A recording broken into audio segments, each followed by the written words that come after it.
So last time on Dunes and Deserts, the group bundled up the Ember Blade in a bedroll to keep it out of sight, but still, be able to manage it and stuff. Rebuffing Khorzaire every time he asked for it. After that matter was settled, you departed the Thanked Badger Tavern after witnessing a curious display with the kitchen staff. It seemed like they had some kind of trouble getting food out. And you walked toward the abode of Merchant Queen Khorzaire, seeking an audience. You met her on the way there, fortunately, since her entourage is extremely noticeable, and you had a discussion about when would be appropriate to have the meeting, talk to her, give her the thing. She was elated that her delivery had arrived, but bemoaned having to finish her duties before you and your group and she could speak. A deal of splitting the work that she had today, had on the docket today, was brokered, so you all could meet up earlier. And the task that you chose to shoulder from Khorzaire was a delve into the sewer system beneath Luxnox. In search of rats, she claimed she wanted to help. After hyping up your old Donnie Merchant to learn some weapons training, you arrived at one of the many entrances, blah blah blah street, the source of the explosion that Khorzaire heard the night. You entered the sewer system. You chopped the fungus in half, and realizing that there may be things alive and hungry down here, what would you like to do? Xalia is stabbing this fungus with her knife. Oh, that's right. The fungus's corpse. Yeah, shut it up. Wow. Xalia has definitely, sliced and diced this shrieking mushroom. It is no longer making that sound because it simply cannot anymore. It has been pierced with so many holes and chopped into so many bite-sized chunks that it cannot produce it anymore, and the fungus is clearly dead. You get an experience point. Hell yeah, experience point. Xalia's gonna level 1 second before everyone else does. I need my levels.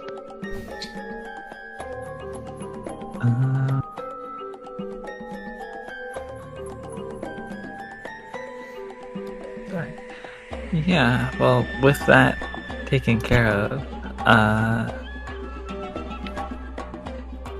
imagine Makayla would be like,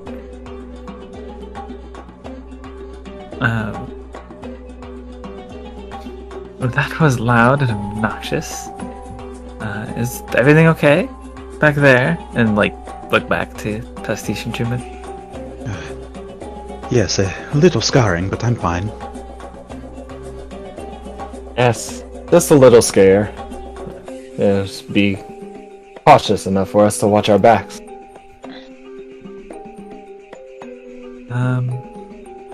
Can we see any other of those screaming mushrooms? Can we hear any of those screaming mushrooms? The way ahead of you is dark. There's no light aside from your torch and the candle that Twig is mage-handing.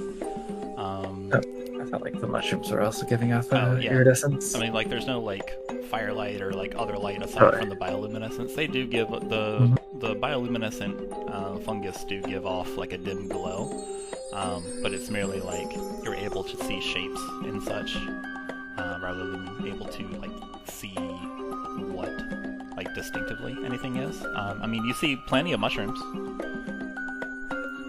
but give me a perception check. with disadvantage, because I don't think you have dark vision. No, I was gonna say, could I actually, 13. with my vision, see it? Yeah, if you have dark vision. Yes. It would be a normal roll, because it's kind of dim in here. But Makayla, you look around. You see just lots of nature and kind of moldy mushrooms and stuff. There's nothing that has the shape of another one of those shrieking mushrooms. look around, like to your right is a graded section, where it's got like these huge iron bars that are blocking your path, but like there should be some kind of area, but it's too dark to see. You just see like clumps and heaps of stuff to your right, just barely illuminated by the candlelight. Let's see. Would be at 18? Because the exhaustion applies, correct? Yes. Okay. Chuman, from your position, you do see lots of mushrooms, and you didn't quite know what the shrieking mushroom looked like because it was chopped into pieces while you were helping Pastiche. But you do see more violet and or lavender colored mushrooms. They're growing like on the sides of the embankments of the sewers ahead of you. Like you can see some like on the other side, like around here, on the other side of this next junction coming up. And then let's see. I guess as you guys are like walking around, you can both see like something glint in the candlelight in the graded section to the right. And Chuman, since you were back there, you can also see that there's some bioluminescence coming from your west that you're able to see through this little grate here. I cannot actually see that. Because it's a different part of the map, but you can see it. Your Chuman can see it, you can. Okay. While people are checking things out, Pastiche is gonna reach down and mess with this plant that grabbed at him. Okay. It is like a purpley color. It has lots of gray tendrils. What would you like to do with it? I think we're just gonna kind of like, feel the tendrils, see if there's anything particularly strange about them. Okay. Let's see. It does feel a little strange. It's something like acidic. Like as you run your claws along the tendrils, it's kind of like you're like pinpricked with like a burning sensation. It's like ow. And you just like get rid of that gooey, nasty stuff off of it before it actually harms you. But yeah, something about these tendrils are like it has some kind of ouch mechanism. If you want, you can you can roll nature. Okay. Makayla, it looks like there's a slightly different color Oh my goodness. up in front of us. Some colors that is not around next to us, at least. And there's one through this hole in the right next to me.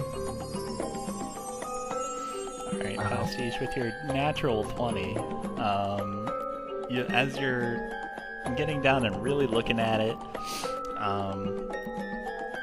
you recognize this as a violet fungus. That is its official name. It's like a purple mushroom, and the tendrils are actually feelers, and they're actually like part root.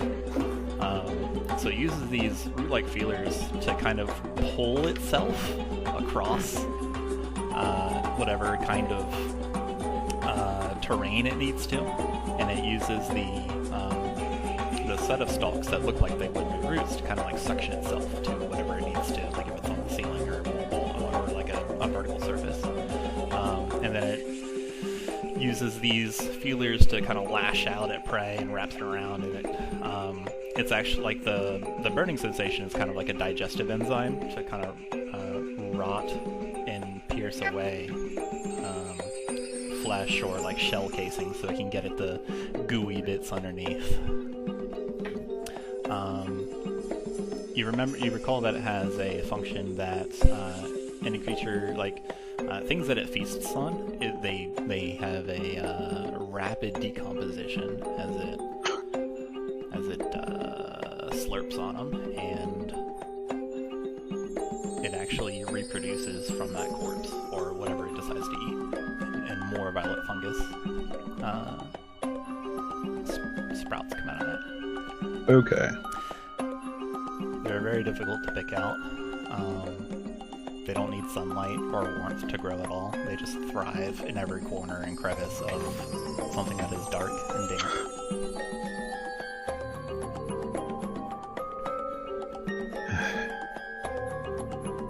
This fungus, I had painted one of these before. I thought it the result of a wild imagination. I had no clue they were real.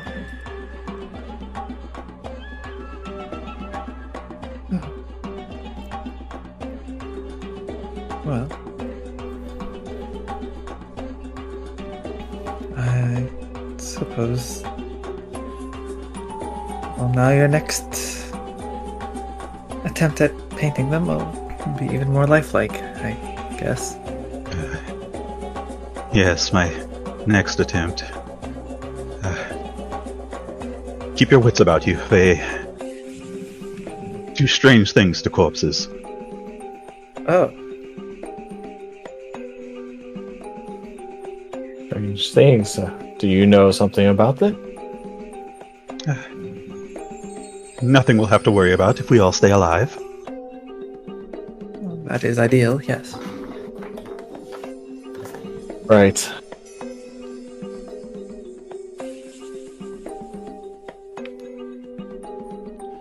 It Well, would then, carefully move further inward into the sewer. What? Did somebody make a note? It was left, or no, right first? Then left, right? The thieves' camp code. Makayla asks aloud. What was the code? The Twig? Well, it was in that last hallway, so we just took a right. So next up would be a left. Are you sure we couldn't really? There wasn't really any other option. Left was a dead end.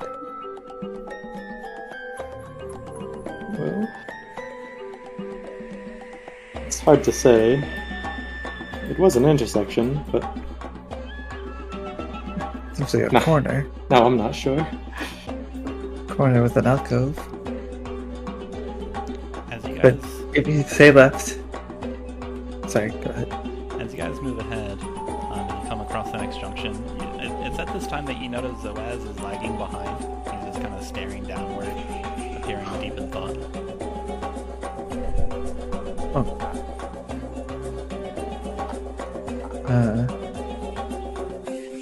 I guess Makayla would kind of yell down to him. Zoaz, are you coming? As you call out to him and he hears his name, you look like you startle him, and then he looks up and apologizes. Yes, his gaze rests on each of you as he rounds around. He takes a deep breath and pipes on. Sorry, I have been out of sorts ever since I received some news. Something has befallen my mentor to cause her to need to atone. And that dastardly sister of mine is at the heart of it, I know it. I must know what poison she has been whispering to the Merchant Queen's ears, and pray forgive me, I must know now. I have delivered Korikon to Luxnox, my duty is fulfilled. Looks at you all again with kind of like a longing gaze. Do not miss me, my friends. Perhaps we shall meet again someday, if Selene will it so. Bailey is gonna creep up and give him a back of the neck pat.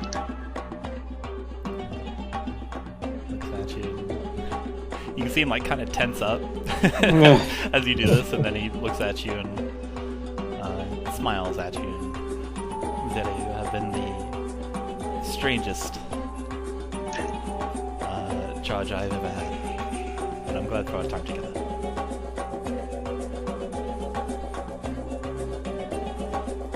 Do what you must. We'll handle things while you're taking care of them.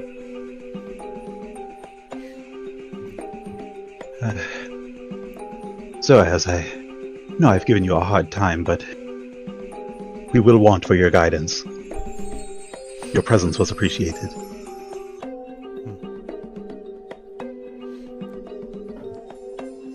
Can you give me a persuasion check, just because of the circumstance? Okay.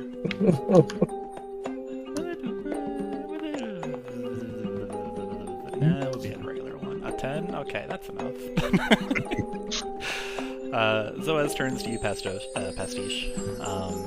and nods. You can see, like, he's thinking about, like, he's got this look that's far away in his eyes. You can see that he's still, like, thinking about something, and he just gives you a response that, yes, it has been a pleasure guiding you onto this destination. May you all be able to find the... Look, may my last gift help you across this thing. And he taps his step, and he casts Bless on... let's see here. Target one additional creature? He's got a third level slot. 1, 2, 3, on everybody. Nice. Nice. Nice. That was nice. He casts it at third level. What's up? Thank you. So with the, for just a minute, the next attack roll or saving throw, you can add a d4 to it. Or sorry, all. Not next, just for the next 1 minute, all attack rolls and saving throws, you can add a d4 to it. Nice. Nice. We'll see how long a minute lasts down here, but we'll see.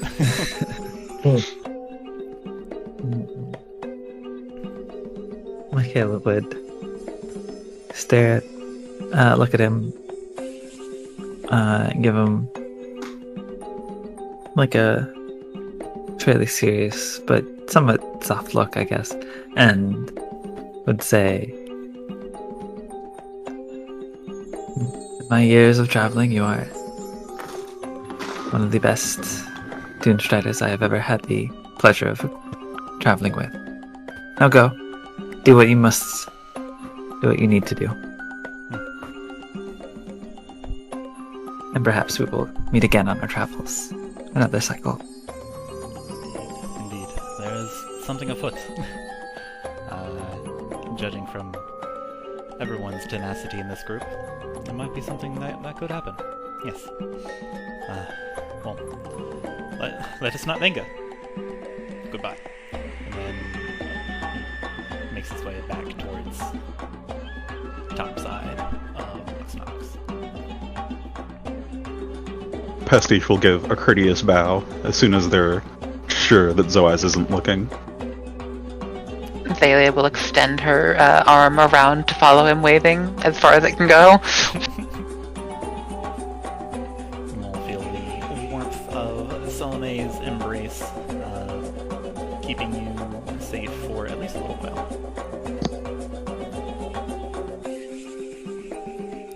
As the pong, pong, pong, metallic footsteps of Zoaz moving through the pipes fades away, you know that he has for certain left you to your own devices. Your group is now unsupervised. Time. That's a great way to put it. And Want to commit crimes. We have Xalia to keep us in line. Yeah, totally. let's see here. So as you all look Alright, around, children, let's go. let's see. So as you all look around in your current situation, you can see something. Let's see. So yeah, just to redo the area that you're in. To the right, in this kind of graded section that Chuman is standing near, there's like just heaps of just detritus and like moldy wood and this kind of rubble here. It looks like it could be some kind of staging area. You're not sure, but you can see something kind of glint in the candlelight over into the graded area next to Chuman. To your north is a kind of a not really like a sunken area, area, but it's submerged. Like there's water rising up, and you have to kind of descend a ramp into it. There's water pouring in from a grate, and there's lots of bioluminescent mushrooms that are enlightening this area, giving the water kind of like this eerie glow as it reflects off of the surface. To your left is another pipe system that immediately just bends out of view. All around you is just moldy stuff, smelly stuff. Wooden planks have made their way down here. There's all sorts of just discarded items amid these pipes. So now, left to your own devices, what would you like to do?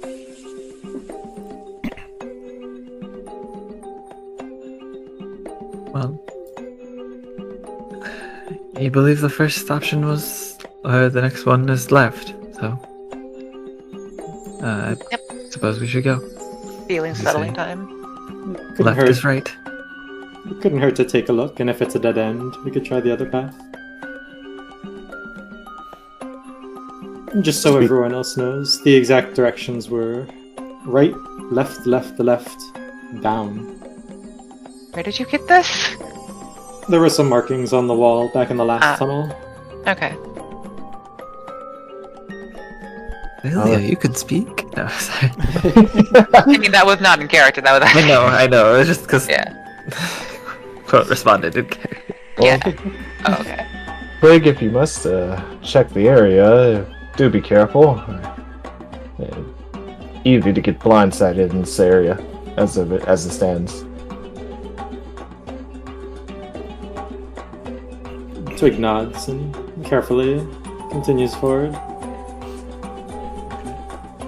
As you continue forward down the left passage at this junction, from the north, Chuman, Xalia, and Pastiche can hear a sploosh as something with some weight to it. Chuman, you see out of the corner of your eye. Pastiche, like you see something fall out of this grate to the north and just boom in the water.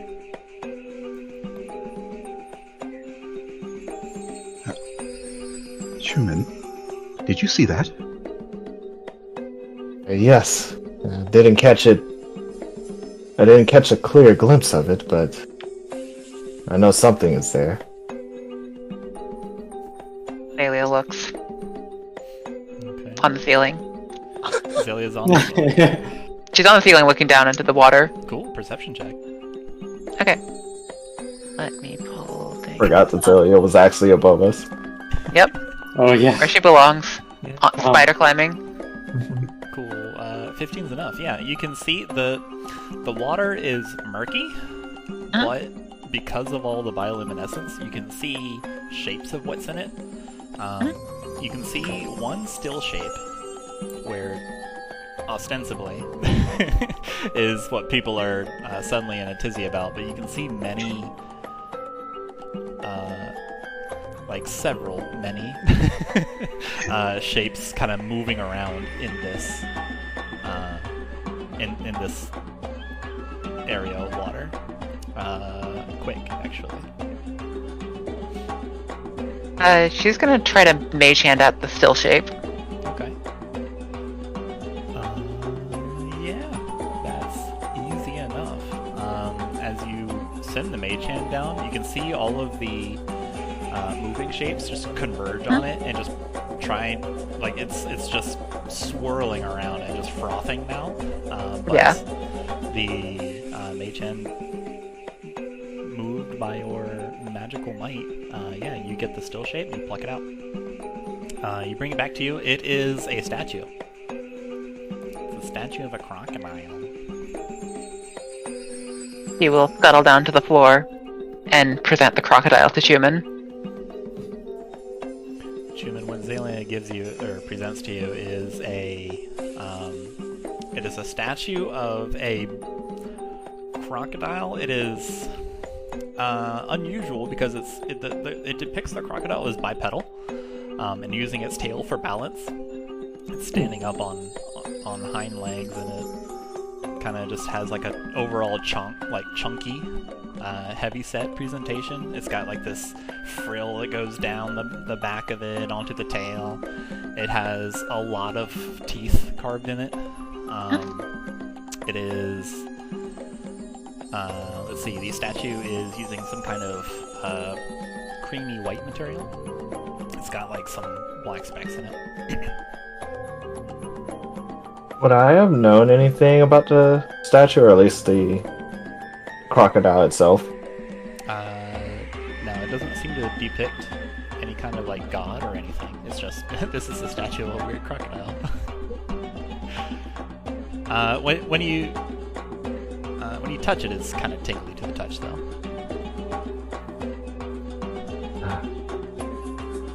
Xalia, this is what you found, isn't it? I'll give you a thumbs up. Pastiche, you have any idea of this? I've never seen this before. Pastiche is going to look over Chuman's shoulder and try to take a close look at it. It's Okay. kind of a Arcana. weird. It's a weird feeling in my Oh, what was hand. Arcana. Okay. Quite a weird feeling in my hand. Here's conversation, stops, turns around. What'd you get? And I believe A dirty 20. Alright, yeah, pretty good. 20 is gonna tell you that, yeah, this is a magic statue. Nice. no fucking way. Yeah. You look under it and it says, "Look, guys, I had to put a crocodile in the sewer somehow." And then when you blink, that fades away. Magic. Well, it's absolutely magical. I'm not sure how much else I can discern about it. You do get the sense that you can, like, you can invoke something about it. Either a command word or by, like, introducing a kinetic impact to it. and that's how you release the magic. Okay. Do you mind, Pastiche? But you're not sure, Yeah. like, either way or something. Right. Maybe if you hold the statue for a second, maybe it is quite tingly at least. If it's magic, maybe you'll figure something. Well, nothing bad has ever come of grabbing a statue before. Why not? Well, at least Xalia and I aren't asleep. And I give the statue to Pastiche. Or at least we're not underwater this time. Not yet. Please don't wish that Kinda upon us shifts in, again. like, the murky liquid beneath her feet. Uh-huh. Grimaces a little bit. Pastiche will take the statue and pocket it. Okay. You can add a crocodile statue or, like, crocodile figurine or something. I don't know, whatever you want to call it. Crocodile rock. Yeah, crocodile rock.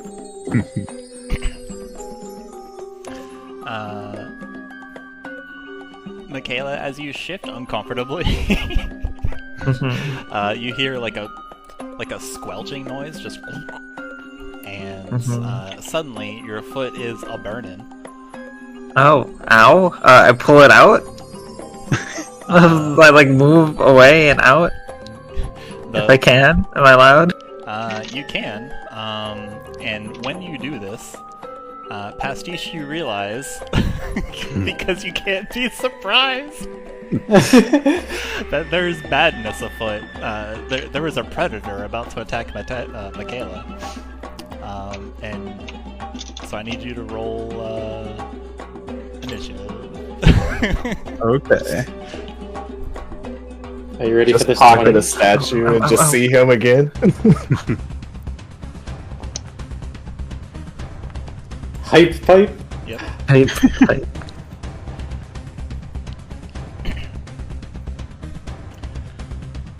Alright, let's see here. What was the Ooze roll? Alright, Pastiche, you go first. Zero. It got a 0. Does not move. You can see where Makayla like yelps and then runs away from is like a Oh, he kind of pops back. steaming pile of muck, and by golly, it's moving and it's slurping and slorping, kind of in both directions towards Twig and Makayla.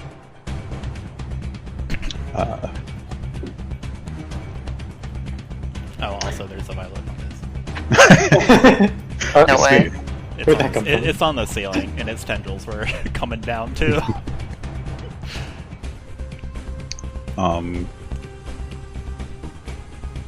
In kind of a single fluid motion, as Pastiche pockets the crocodile, they pull out their brush, spin around in Makayla's direction, hearing her yelp, and spray some ink at the ooze. Go do it though. It's a dexterity saving throw. Yeah. I got an 8. That save. I think he's kind of close. Alright. So in this fluid motion of pocketing the statue and responding to the yelp, and you see that Makayla kind of jump in the air and then just cartoonishly move through the air to her current position. You fling some ink, some acidic ink, I guess. Some corrosive is the word I was looking for. Corrosive. Some for sure. corrosive ink at the spot of this ooze, this gray ooze-like muck, and you hit it dead on square. That the corrosive splashes over it, just whoosh. You hear some sizzling, but there's no reaction. It doesn't respond like it is hurt or anything. You're not sure if that had any kind of desired effect. You look at Makayla's boot sole and see that it might be the same kind of stuff that you have done to it. No damage. Cool. After that, Pastiche is just going to kind of position themselves in front of Makayla. Okay. The ooze gets bigger. Oh my goodness. Alright. It's now a large ooze. Oh my goodness. Oh no. Upon receiving this acid attack, it just it absorbs it and amorphously absorbs this entire junction, this entire sewer pipe, or at least the bottom of it. It is spread across the entire side, and it's going to schlorp and schloop and try to touch Twig. Schlorping and schlooping. Does an 11 hit? No. Alright. Let's see here. And the fungus is also on top. The fungus is going to whip crack and slap with its tendrils Oh. out towards Makayla. Does an 8 hit? No, it does not. Okay, and these tendrils whoosh, wind around and then just come out with these like rope noises, just whoop, whoop, whoop, whoop, whoop, and then try to wrap around your form, but you duck under it super quick. Which brings us back to Pushed back by Pastiche as he passes forward. Narrowly died. which brings us to Twig. Hello. What would you like to do? There's large gray matter on the ground and a purple thing on top that is a swinging.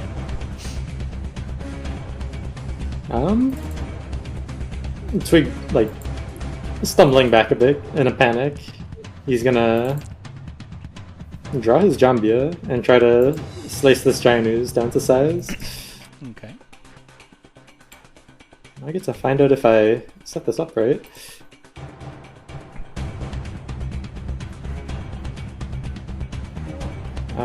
Does this count as flanking with Makayla?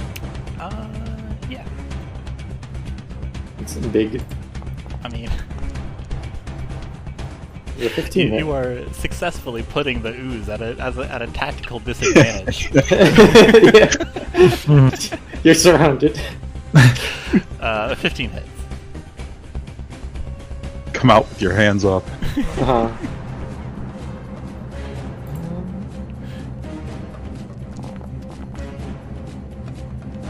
Yikes. Cut some chunks off. Yeah, that hurts. Let's see here. You puncture the ooze. This gray ooze. Hiya! I mean, you stab it. That's the sound it makes. However, when you withdraw your Jambia, to your horror, it is sizzling and deconstructing in live real time rapidly. Oh. It's part of it is melted away, and it looks like your Jambia, your heirloom that you just got back, is going to be less useful for the foreseeable future, as it is corroded and as it is corroded. Yeah. For Jambia. Just got it. You can still use it, but it is questionable.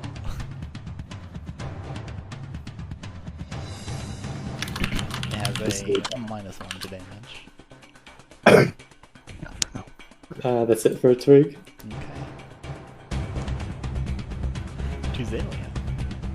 Hello, Mitch. Xalia is, ignoring the ooze, going to scuttle over to the other friend on the ceiling and try to stab it. The battle continues. Go ahead. As if I wasn't done stabbing. Yeah, 15 hits. Okay. You have to roll a -1 to miss a violet fungus. I can do that. Or sorry, a -1. I'm natural. I think I could do that. I can do both. Does anything happen with that whisper? Not this time. Damn. We made it up.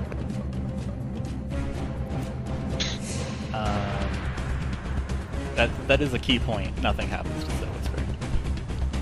Okay. Okay. Alright. Xalia, you scuttle over and you start introducing more holes into an already porous fungus. Which brings us to Pastiche. You are ankle deep in gray. Hurts.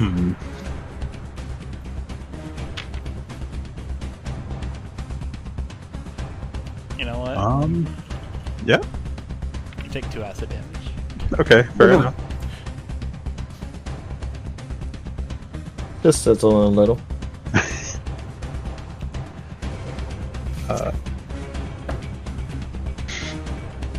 Pastiche is going to fling more acid, this time at the fungus. My mind completed the sentence for you, but like this time with gusto. If only. Alright, at the fungus on the roof? Okay, let's see how dexterous this thing is.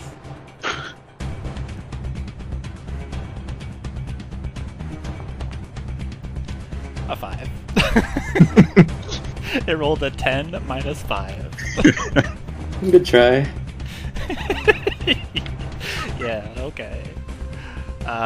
You whip some corrosive paint up on the roof, just splash, it splatters around, and yeah, it corrodes this thing. It doesn't like it one bit. Okay. And it kind of like recedes its tentacles. It doesn't make that noise though because it's a mushroom. And I've heard mushrooms make worse. Yeah, we did. Just go with Scott. it appears that it didn't like that. It hated it, in fact.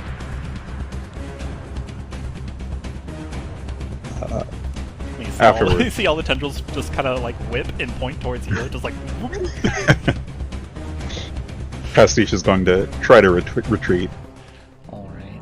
You can definitely retreat. The violet fungus, the tendrils will lash out at you. Yeah. Hey-ya! Whoosh, whoosh, whoosh. 14. Does not hit. Alright. At the same time, there's a little nasty little pseudopod coming at you. Even worse! Alright. You get away scot-free. You see the tendrils come at you, point at you, and you're ready, and then you prepare a series of dodging maneuvers in your head, and then you just step back and it misses. And since Pastiche is already ankle deep in the ooze, they're keenly aware of what it's trying to do. Okay.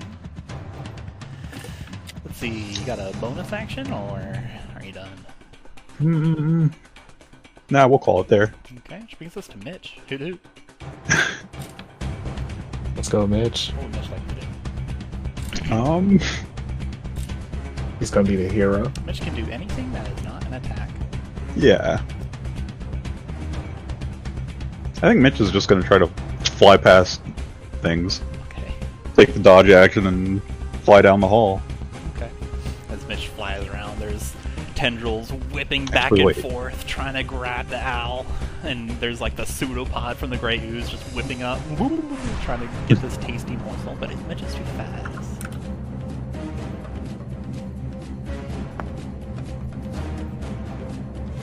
He gets there unscathed.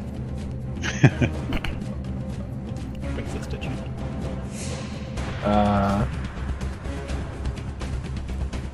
Is there a weak spot that I can see on the ooze? It's an ooze. Does it have a weak spot? Yeah. Just the perfect being. No weaknesses. It has no weaknesses. Let's see. Chuman's gonna take a step back and prep his arrows. He's gonna shoot one at the ooze at first. Okay. 17 hits. That would be actually 11. Oh, that's right. 11 still hits. Okay. Yikes! Alright. How would you like to defeat the ooze with an arrow? I want to know. Whoops, that's fun. Oh wait, aren't your attacks -6? Yeah, we already. 11 still hits. I didn't think that far in my head. Let's see. As Pastiche is trying to. As Pastiche is dodging from the ooze, trying to burn the rest of his ankles, or feet. Chuman just fires an arrow into the middle of it, or to what he believes is the middle of it, and the ooze just goes limp. Okay. By golly, you hit the nucleus and Nucleus. pierce it, and it kind of like quivers, and then just it shrivels up, goes back to the size you originally saw it, and it is no longer moving. And then shrivels up, and then this like little kind of spherical nebuloid also shrivels up and disappears, and it dies.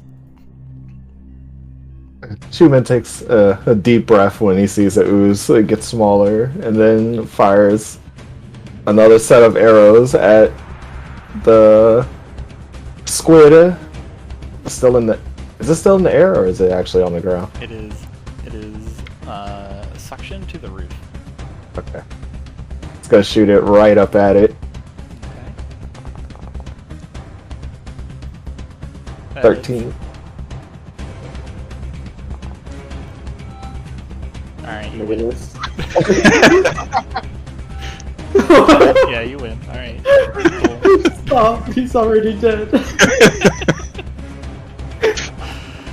And whizzing past Xalia is another arrow, and then the violet fungus just explodes into mushroom chunks, and it falls on the ground. Boom, boom, boom, boom.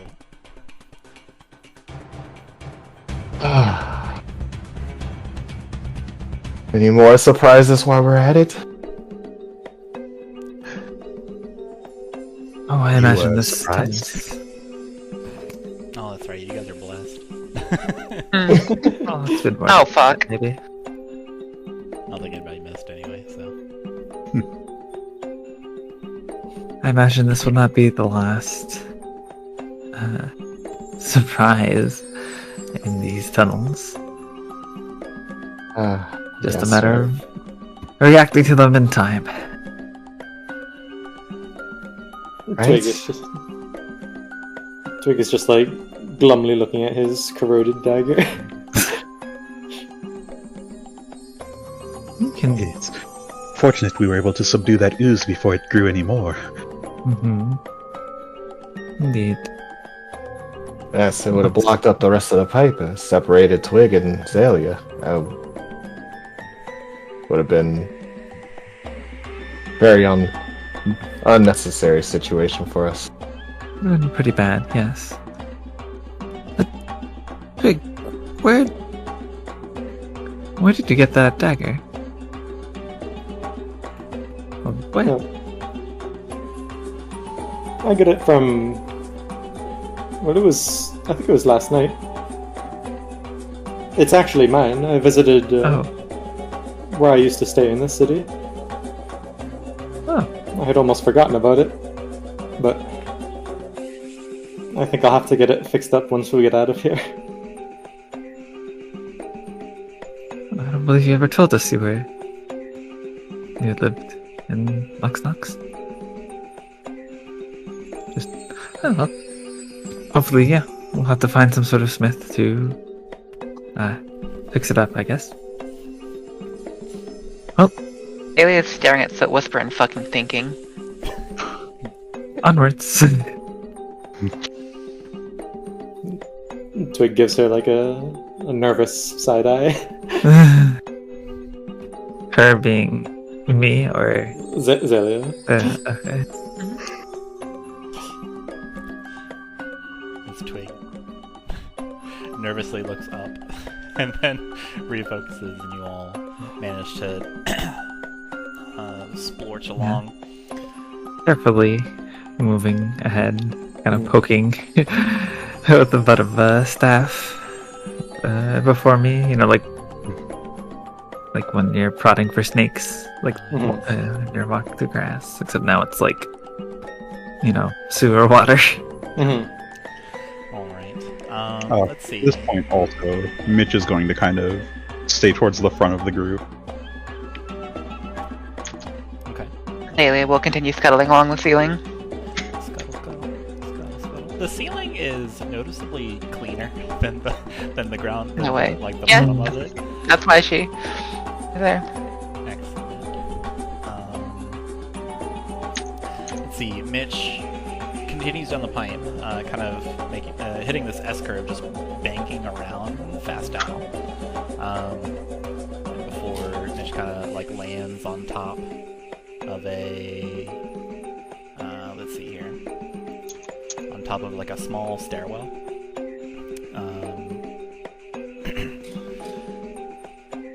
The staff that Makayla is poking around with, and at this point the water is the water of the sewer is reaching above your ankles now, so it's getting a little deeper. As you're poking your staff, you hit something hard, and you immediately notice that there is something trying to bite at it. You look down, and there is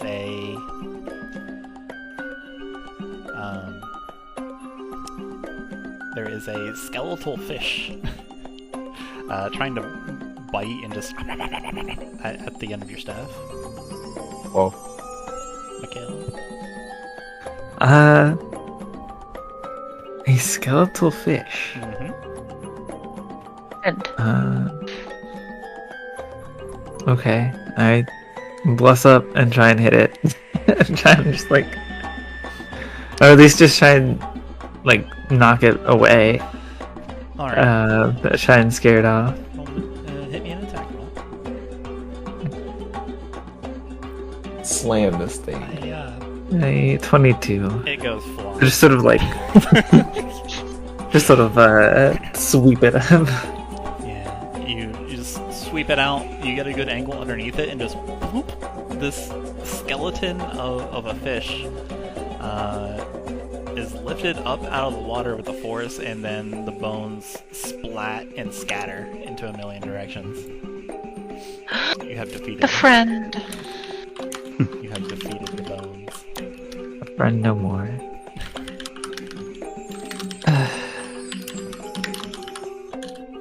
Well, Continuing watch. through the channels and such. Yeah, go ahead. Sorry. Caleb sort of says, is it safe for us to wade through these waters? I wouldn't Looks to complain Twig. about being on solid ground. Fair enough. If the directions are correct, it would be a couple more left turns until we find a way down. But from the looks of things, I'm not sure going down is a good idea. Caleb gets out of the mud. Okay. As you round this next bend, you can see ahead of you. You can see straight as you come out of this S curve. There is a graded section, similar to what you saw earlier on the right, as you first came in. There's a small set of stairs leading up out of the water, and there's a kind of like a rusty-looking kind of iron bar door.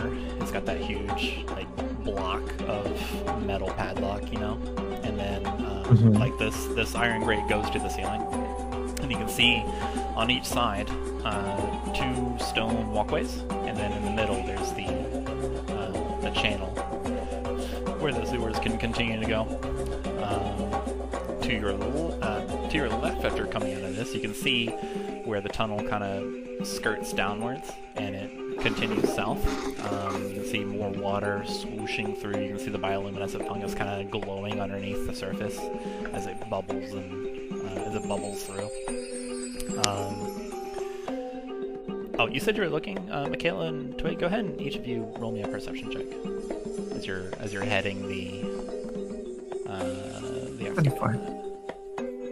Dang. A 24. Dang. Guys are rolling good tonight. Let's see here.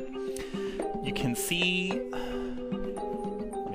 Actually, I forgot about the candle. I have a torch. Yeah, but Twig's got a candle too. Okay. Torch combo. You can see... with the combination of the torch and the candle, you can to the south you can see something kind of glittering beneath the. Sorry, not beneath. No, beneath is the correct word. Like beneath some detritus and like rubbish. And let's see here. You also see a large shape right next to the small stairway in the water. It looks vaguely humanoid, and it looks face down. Oh. Is that like in the pool to the west? It is currently where near Makayla's tokens. Oh, near Makayla. Oh. Okay. So like Mitch is like right around here, just at the top of this little landing where they all chose to sit and roost. And then the glittering thing is further to the south. So as you exit, if you were to turn left and then go in that direction, the draw, so like this way, there's the glittery. And then right here is the humanoid. Thank you for the illustration. I'm here to help. Top tier illustration. Makayla would quickly just make sure that there's nothing, like try and look in the water, like around the body, and like in general, the case this is like, I don't know, some sort of trap, right? Like a bait. And if seeing nothing would, like if seeing it, like if there was something that was immediate, like if this was like a recent thing, whatever it was, if something had attacked it, it would still be in the area, right? So just wanted to make sure nothing's still there. You do see some moving shapes underneath the water. They're just kind of like moving close to it like, quickly, and then moving away, moving close to it. Assuming that's the fish. Yeah, Makayla's gonna like try and with haste, kind of along the wall, move up to the stairs, and then try and drag this person out of the water, and then flip them over, I guess. Okay. Yeah. Pick up the stairs. Yeah, you get the person out of the water. It's easy enough. Like you just run in, grab, and then move up. And so now you're like on the little landing. Yeah. Up against the iron grate that prevents your progress further west. You appear to have pulled out the corpse of a dead guy. Looks like maybe they don't appear to be in Doomstrider attire. They appear to be clothed more like your group, so they're either just a regular person or an adventurer, you're not sure. Attached to various parts of their body are skeletal fish, just like Yeah, it would like smack them away. Specifically. Sure, but I need you to roll initiative Oh. because they're going to try to eat you instead now. Specifically trying to smack them away from the water. Yeah. They leap out of the water and come after you, like jumping piranha. Okay.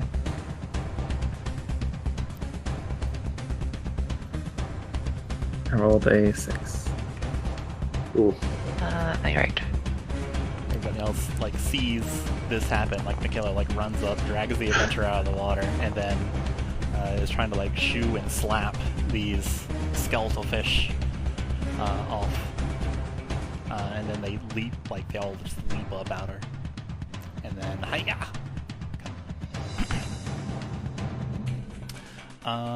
Let's see here. Xalia, you were the first to react. Yes, I need to think of spells to use. It is a lot of skeletal quiverfish. Like you saw, like all these fish swimming around the canal, and they are now hive mind, and they're trying to. Are my friends in the water?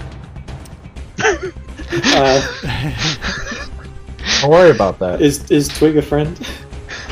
Everyone is standing in water except for Makayla. That's unfortunate. I guess she'll scuttle over the ceiling to about here-ish. I think she's gonna look at the fish, and then she'll try. I think she'll try to minor illusion another body, like here in the water. Okay.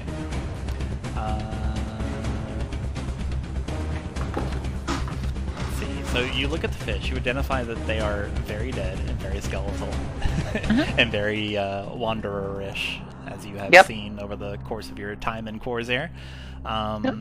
You use your extreme magical prowess, and you create a minor illusion of another body, and let's say, like, it's an illusion. It is there until something interacts with it. It is, like, let's say... It's also going to make a very loud splashing sound. Yo. As like a body just hitting the water sort of deal. Okay. Let's do something fun.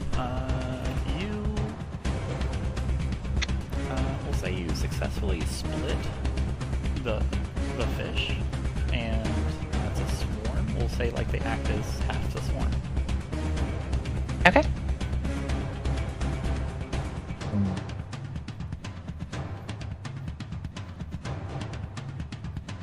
Cool. You got a bonus action, or? No, that's their turn. Okay. Chuman.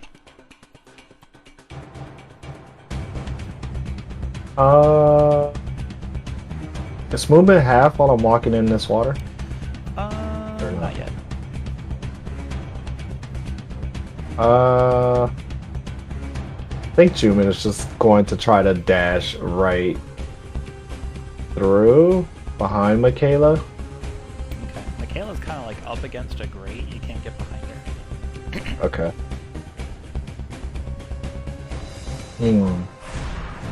Without shoving her out of the way. You could push her in the water and then you're there. What about jumping? What if I, from where Mitch is to, right in yeah, between?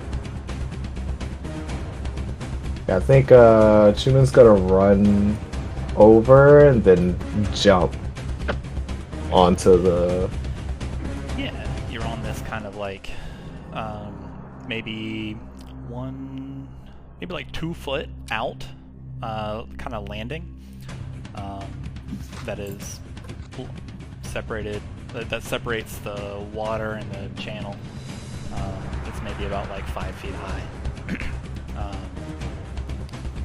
Actually, like it stops here. Can't get past here. There's a grate. Ah, okay.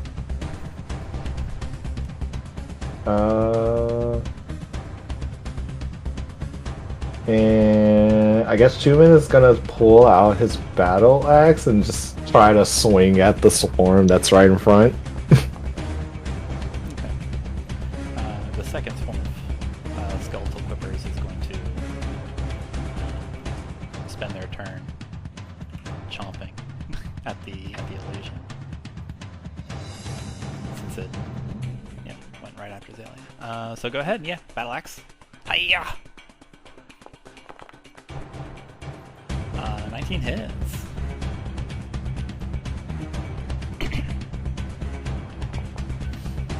Yikes. Okay. Let's see. As you're chopping through the water and like through the air, as these quippers are like launching themselves towards your companion. Wait, 19 minus 6. That still hits. That barely hits. Your 15 attack roll minus 6, a 9 does not hit. Okay. As you're chopping like through the water and like through the air, as these things are launching themselves out of the water towards Makayla, and then diving down and to get the other adventurer body.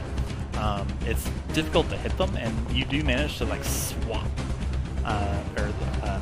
whop. I mean, you do manage to slam your axe into a few of them and cascade them against the thing. But the rest of them, like they're difficult to hit in general. So you don't do you're not able to connect with most of it. So you don't do full damage. Okay.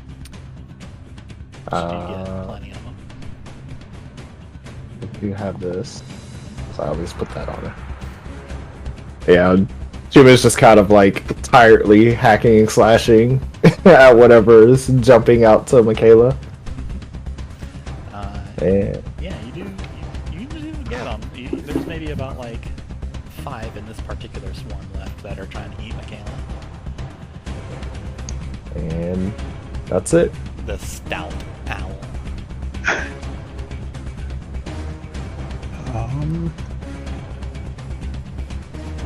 Mitch is going to head towards the second swarm and just kind of fly around them, Okay. being a nuisance, trying to help the next attack against them. Okay. Mitch is really good at this. So the next attack against these quippers is at advantage. Yeah, Mitch, the owl goes around like fluff, fluff, fluff, fluff, fluff, fluff, and he's kind of like trying to grab at them with big, hunting predator talons from an owl, and then just causes enough of a commotion that the quippers will be hit, perhaps. Twig? Hi, Kitty. Twig's wondering how he can stab the skeletal fish, so he reaches into his backpack and pulls out a crowbar. Alright. Can I take a swing with this? It's technically not a weapon. It is a crowbar. It's a tool. You know what? Yes, you can. My crowbar is a tool of justice.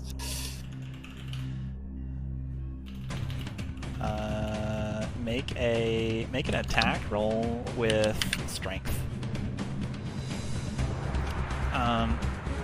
What are you proficient in? Are you proficient in? Okay, make an attack roll, adding or subtracting your strength, but without your proficiency. You are not proficient in crowbar. Alright, watch this. Unfortunately, does not hit. Shouldn't you have advantage on that? Advantage. Oh, Now watch this drive. watch this. 15 hits. Shoutouts to Shout out to Mitch. Okay, you go and you're like trying to get in and trying to like look at something to hit, and the owl companion like flutters down and just like holds a couple, and then you get a good whack at him. Bat them out of the air. Roll 1d8, whatever your strength is. You all right? Yeah, you hit it.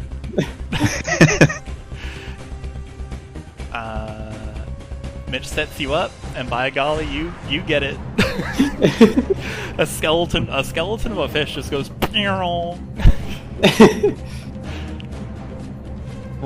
Would there be like a path through to the high ground? You can jump up there. It's not like super high. It's just like 5 feet high. So like Alright. you can like get over there and you just kind of like hoist yourself up with your arms or something. Twig will disengage and then do that. Okay.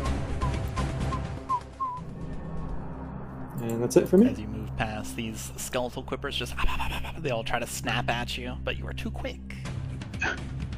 Pastiche. It comes down to you.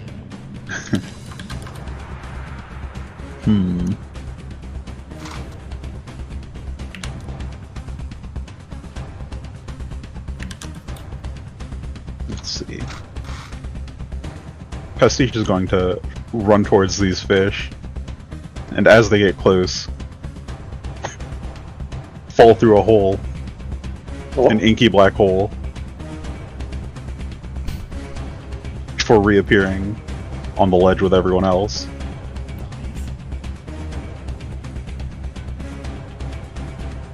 And then we're going to cast a little bit of a shock onto this set of fish. Okay.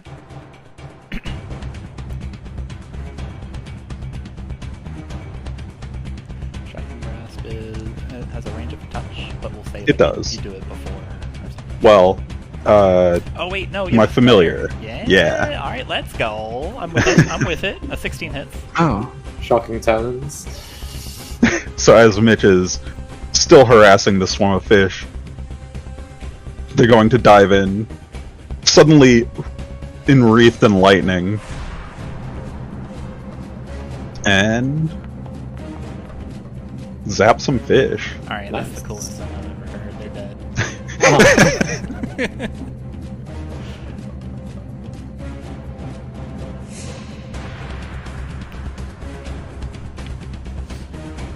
is Yeah, we're just me. you shock the bones. And the swarm that Xalia had split off are completely dealt with.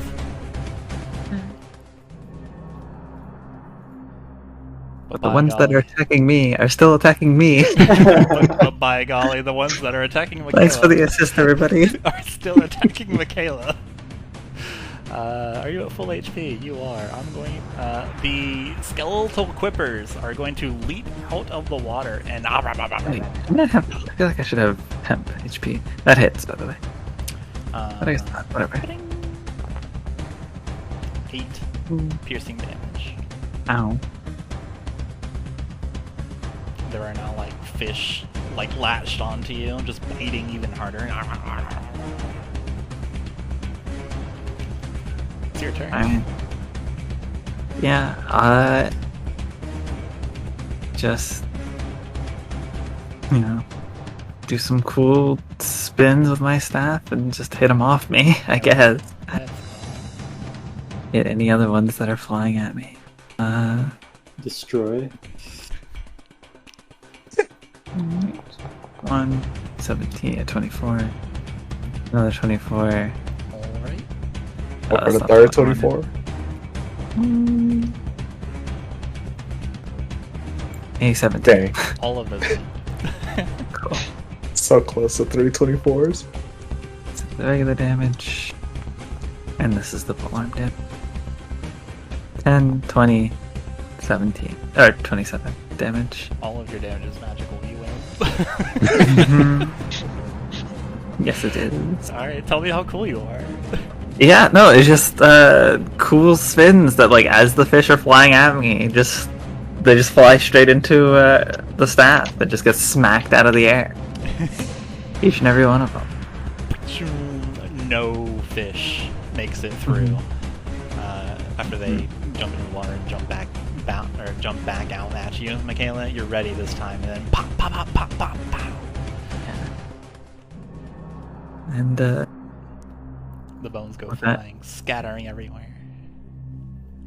Nice. And the threat dealt with. With the threat dealt with, Makayla would try and actually have a look at the corpse. That's like now, I guess, underneath her. Sure, sign me an investigation. Right. Where is it? Nope, that's intimidation. I intimidate the corpse and giving me answers. Natural 20. A natural 20. Okay, so You should have. You give the corpse just a haughty glare, and and you rifle through all of its pockets. You find still on its ring finger, its right ring finger, is a gold ring. In its pockets, you find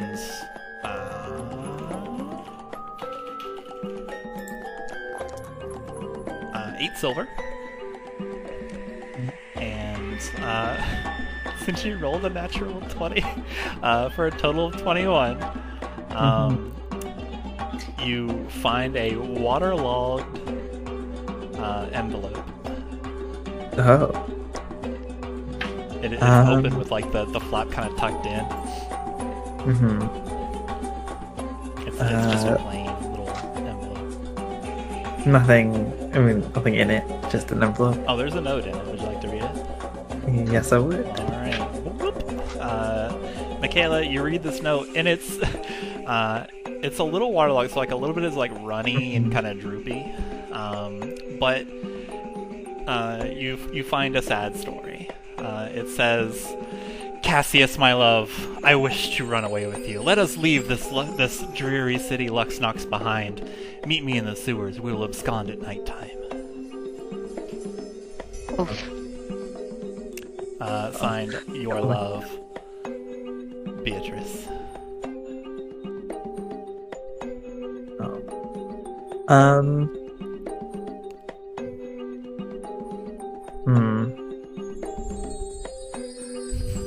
That's unfortunate. I guess.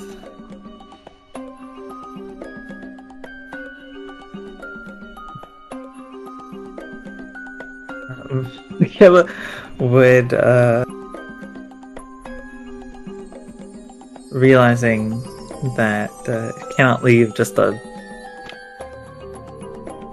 like, knowing that they can't really do much with the corpse, would kind of slowly push it back into the water, just to prevent it from drying out and rising as a zombie.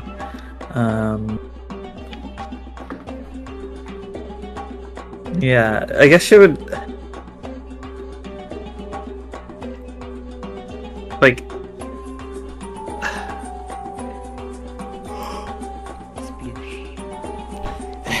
yeah. Was his like face still kind of intact? Like, or was it just like totally kind of eaten? It's pretty bitten up. Okay. But you can kind of make out just like the features of a standardly handsome figure. You know, kind of like boxy face, big chin. I guess a chat in the water.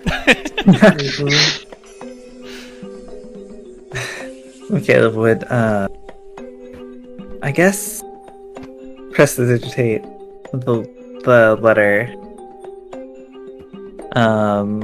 and just kind of to like dry it off. Okay. You know? And then I guess just set it down, kind of where she was, knowing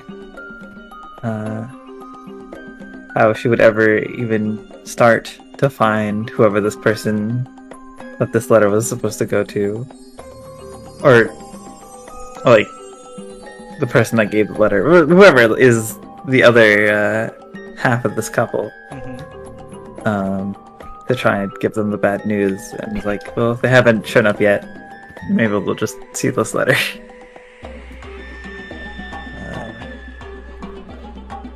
Gingerly set the letter down on the landing, dry it off magically, and yeah, you do this.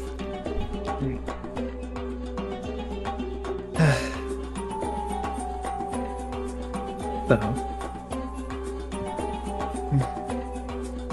for one of the safest cities in all of Khorzaire, their sewers don't quite live up to the pedigree. Makayla would say to the rest of the group. Xalia's gonna mage hand fish out a skeleton fish and just start playing with the fish skeleton. Sure. There you go. One fish. She's bouncing it back and forth. She's gonna like dangle it over Twig's head and like fucking cat play with him.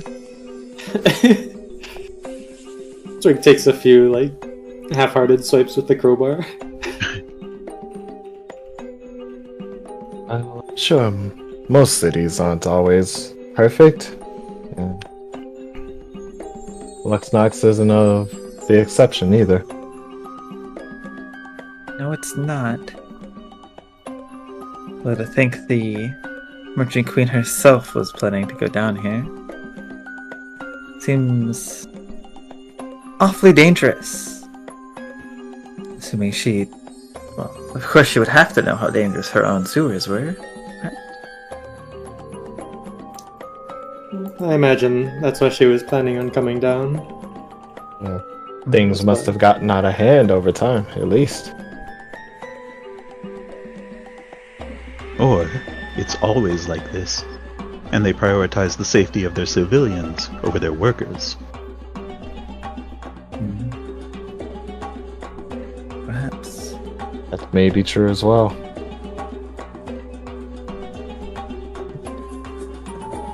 Something seems somewhat off about these sewers and this general task as a whole. Something just doesn't seem to fit together. But maybe that will...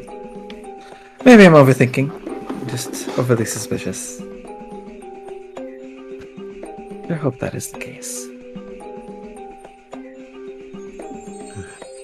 So this area to the west is currently blocked off to us. It is Right. it is currently blocked off. It's like an iron grate. You can see into it.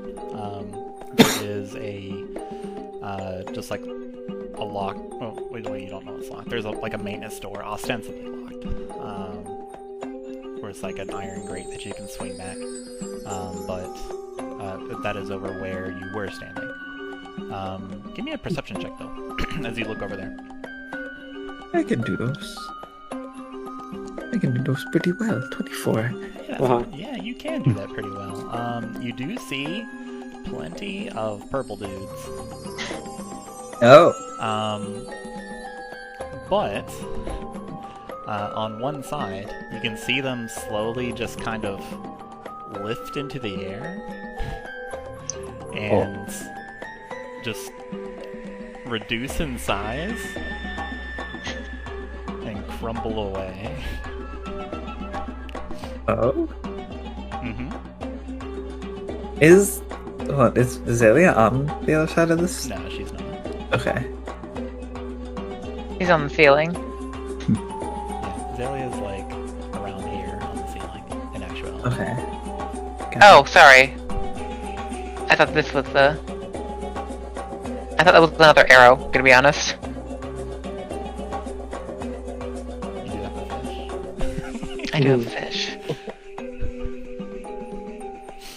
That is So yeah, these guys are disconcerting. That is concerning. Well, the note said another left. Looks to everyone. Looks down more water hallway. Xalia Pathway. on the ceiling. Oh, do envy you right now. Looks to Xalia.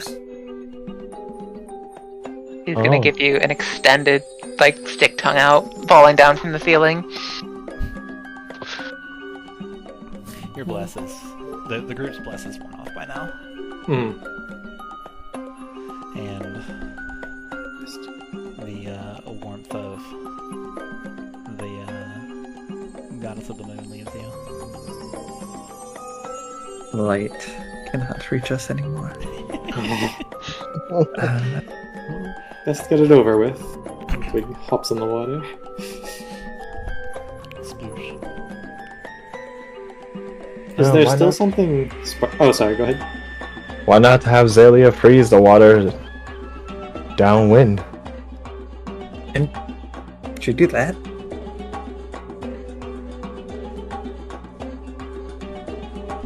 Can either of you do that? Looks at our wizards. I don't have anything ice. Even if I could, I believe the city needs this water running. Only temporary, at least. I don't think it's a good idea.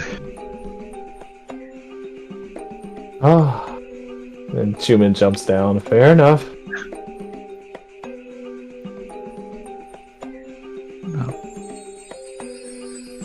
Does it still look like something Any- is sparkling to the south? Yes. Yes, there is. Sparkle, sparkle. Twig will take a couple steps closer and see if he can discern what it is. Okay.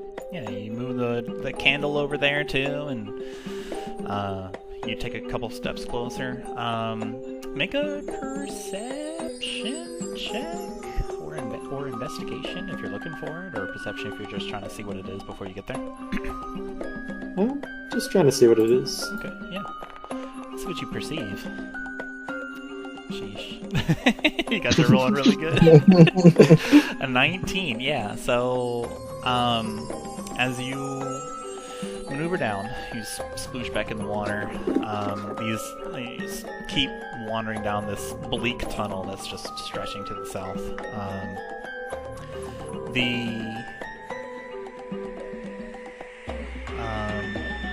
glitter you can identify is some kind of object. I mean, obviously, but you confirm like there's something that is peeking out from just like some kind of bundle. You can see that there are less. Sorry, not are less. You can see that there's less muck around it. Around this little bundle or glittery area. Let's see, a 19?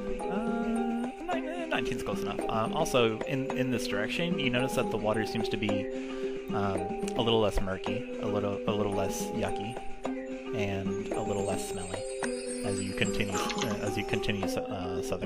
southward. 19 is also pretty good. You can see a couple rocks and stuff next to it, but that is not typical like gross sewer rock color, as is illuminated by the bioluminescence and the candle that you're mage handing. And as Makayla brings the torch into view, yeah, sure thing.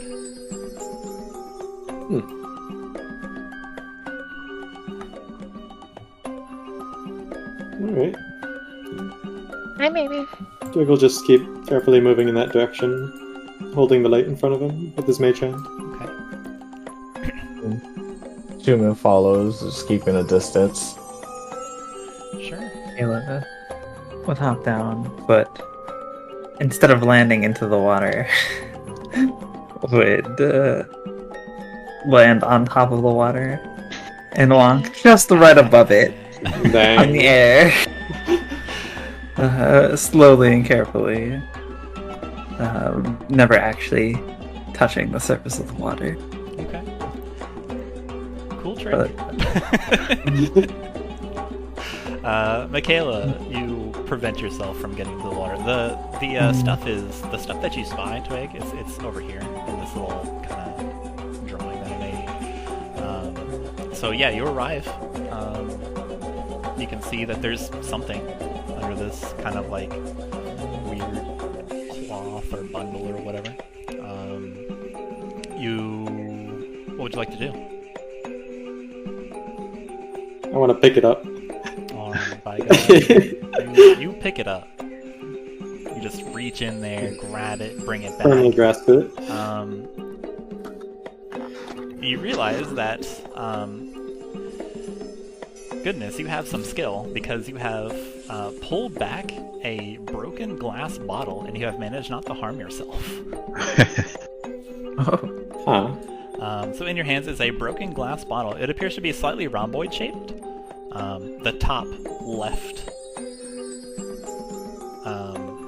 Sorry, not the top left. Like the left side, like if it were a like an up-facing diamond, like this. The left corner has broken, and most of the liquid has spilled out. You also notice when you're down there and grabbing it, there's a bunch of kind of like silver rocks next to it. Is there any clue on the bottle as to what the liquid might have been? Like wine or a healing potion or something like that? Roll me investigation. Investigation. Okay, another 19. Let's see here. The left corner is broken indeed. There's a little bit of clear, almost sparkling water. And then you realize that indeed it is sparkling water. Like the water itself glitters. The stopper is a gold wrap. So you're not super duper sure, but there's definitely something special about it. And then you notice that on the top of the stopper is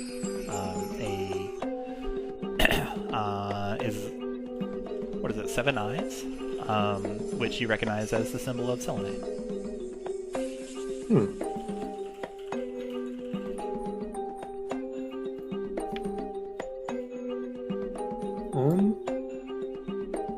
Sorry, a pair of eyes surrounded by stars. Okay. And it's kind of like stamped or carved on the top of the golden stopper. Which actually, gold is probably wrong. It's silver. Uh-huh. You said there were like silver rocks surrounding it as well that looked like they didn't belong.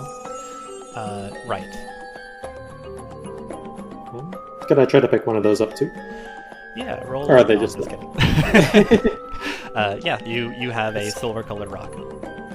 Okay. If you're curious about it, you can roll nature. Sure. It's a rock. I love rocks. Seems heavy. It might be valuable. Twig will pocket it and take it with him. Silver rock, and you have broken glass bottle thingy with sparkly stuff. Okay. So, how many lefts did that message tell us? One more, right? Yes. If that first left we took counted as one, and that junction to the north in Twig points counted as one, then this right here in front of us would be the third one, and then there should be a path down.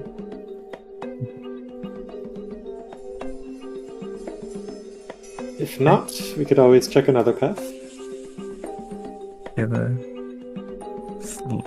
Slowly walks through. Peeks around the corner. There's something. Okay. As you slowly walk past and you peek around the corner, the group in the back, Chuman and Pastiche, you notice. Well, I guess Pastiche notices because you cannot be surprised. You notice a creeping goop coming down from where Twig was standing, and kind of like slurping its way towards you and Chuman. It takes off, or it takes this like vague amorphous shark form, and then leaps out of the water at you guys. I need you to roll initiative. Goodness. No way. Truly. Amorphous. Oh my god. I'm not last for That once. is coming. Oh boy. Oh my god. It Hit the button. it slithers and slurps down the The button wall. again. There we go. Open. Oh, here, sorry, Mitch. It threatens to engulf Mitch. Oh no! That's an interesting lighting. Save Mitch.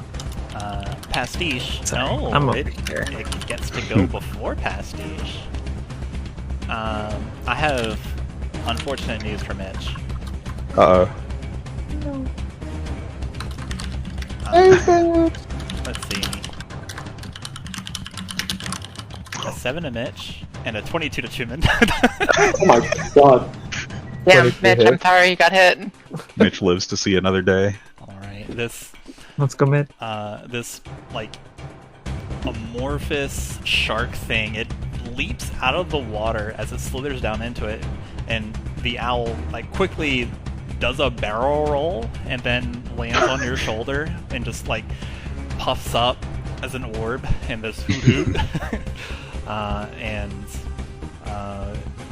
The shark dorsal fin like mid-arc turns into a tentacle and latches onto Chuman.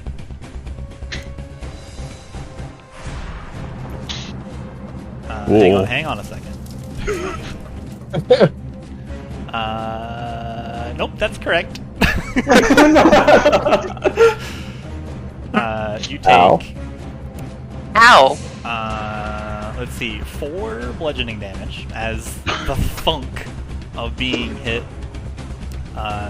gets into you, and then it seeps down your collar and kind of slurps and immediately like starts to envelop you, and the searing pain courses through your body as it starts melting your skin and melting your armor, you take a 22 acid damage, so a total of 29. And your AC is reduced by 1 permanently. Permanently or until like Permanently. clearable condition? Sorry, the AC, not Chuman's AC. Sorry. Your The chain armor. shirt is reduced by 1, so Okay. it provides 12 AC instead of 13 AC. Rude. Which brings us to Pastiche. Mitch, narrowly avoiding this goopy shark, is going to fly over to the rest of the party, squawking and flapping What is it? as Pastiche turns around.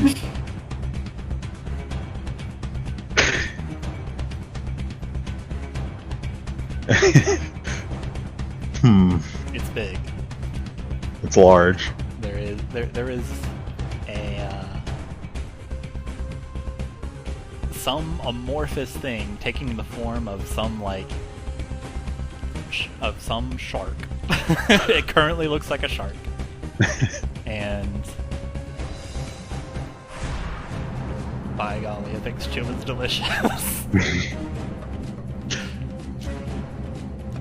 Not. That's the problem. Pastiche is going to reach into a pouch, pull out a pepper, Oh, and chow down.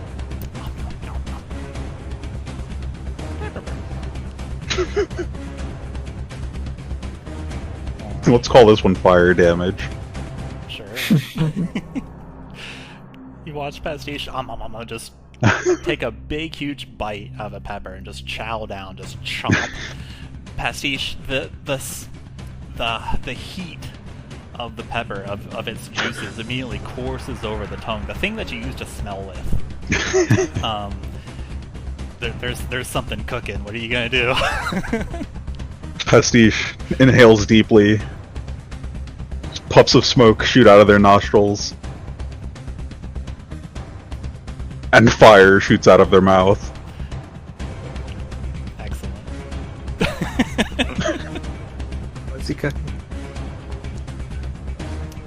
He rolled a no. -2. Just a -2 save. Alright, does a -2 beat your DC? Nice rolls. Dang.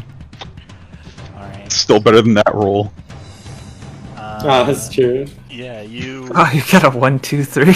you huff and puff and blow some fire at this pudding, at this shark pudding, and it doesn't like it. It dives under the water and then continues harassing Chuman.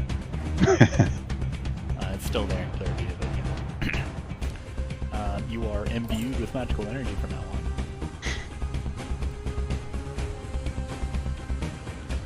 You realize that you do full damage. What's going on?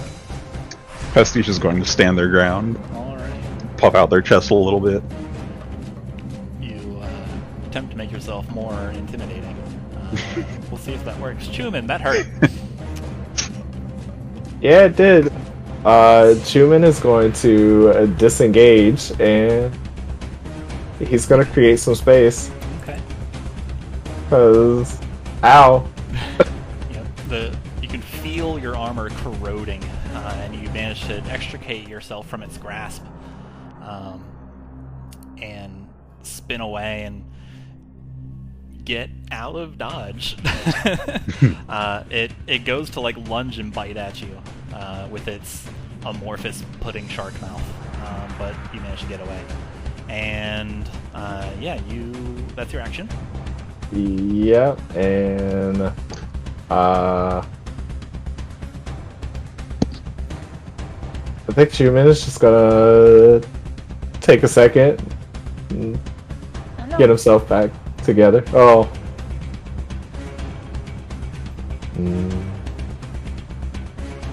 No, I can't do that. Yeah, I think that's it, Chuman. Just He'll just wait for the next time. Okay. And then this group over here, so like Chuman, Twig, and Makayla, what you saw briefly before you were pulled towards an enemy. You can see that this area, like it is a dead end, but there is an open, there's an open kind of hatch, and it's just a tunnel that water is pouring and swirling down. It's got like a little clockwise swirl as water bubbles down and kind of exits through this hole. So it looks like this, putting a corner geo. But what would you like to do, Makayla? As it's slowly coming this way. Oh, okay, that's where it is.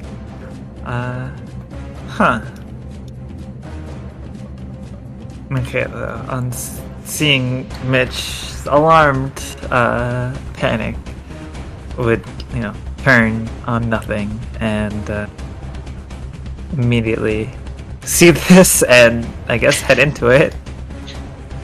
As you do. I am not close enough, right? No. 10 feet. Ugh. Tragic. Makayla then drops into the water. Wait, is it 10 feet or is it 15? The writhing tide? 10 feet. Okay, yeah. She drops into the water to move the last 5 feet. And yeah, I guess would, you know what, just, God, I literally have all my spell slots. Let me just use one of them. Would Hunter's Mark the creature and start swinging. One.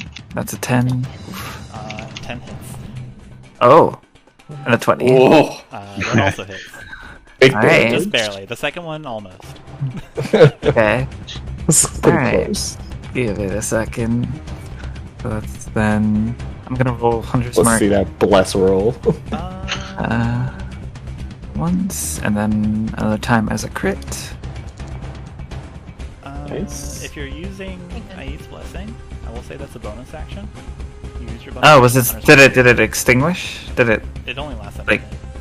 So Oh, during fuck. the time that Twig would have looked around and grabbed it, and you guys decided which way to go, it would have expired. Okay, between the fight and this fight. Alright. Fair enough, I suppose. Then I guess the Hunter's Mark didn't happen, because otherwise I'm not attacking. I physically can't, so ignore those extra damage. It's just so then it would be 10 damage. Wait, no, it's the attack roll. 6, 7, and then I'll use instead, since this doesn't require a bonus action. Where the heck is this feature? Wait.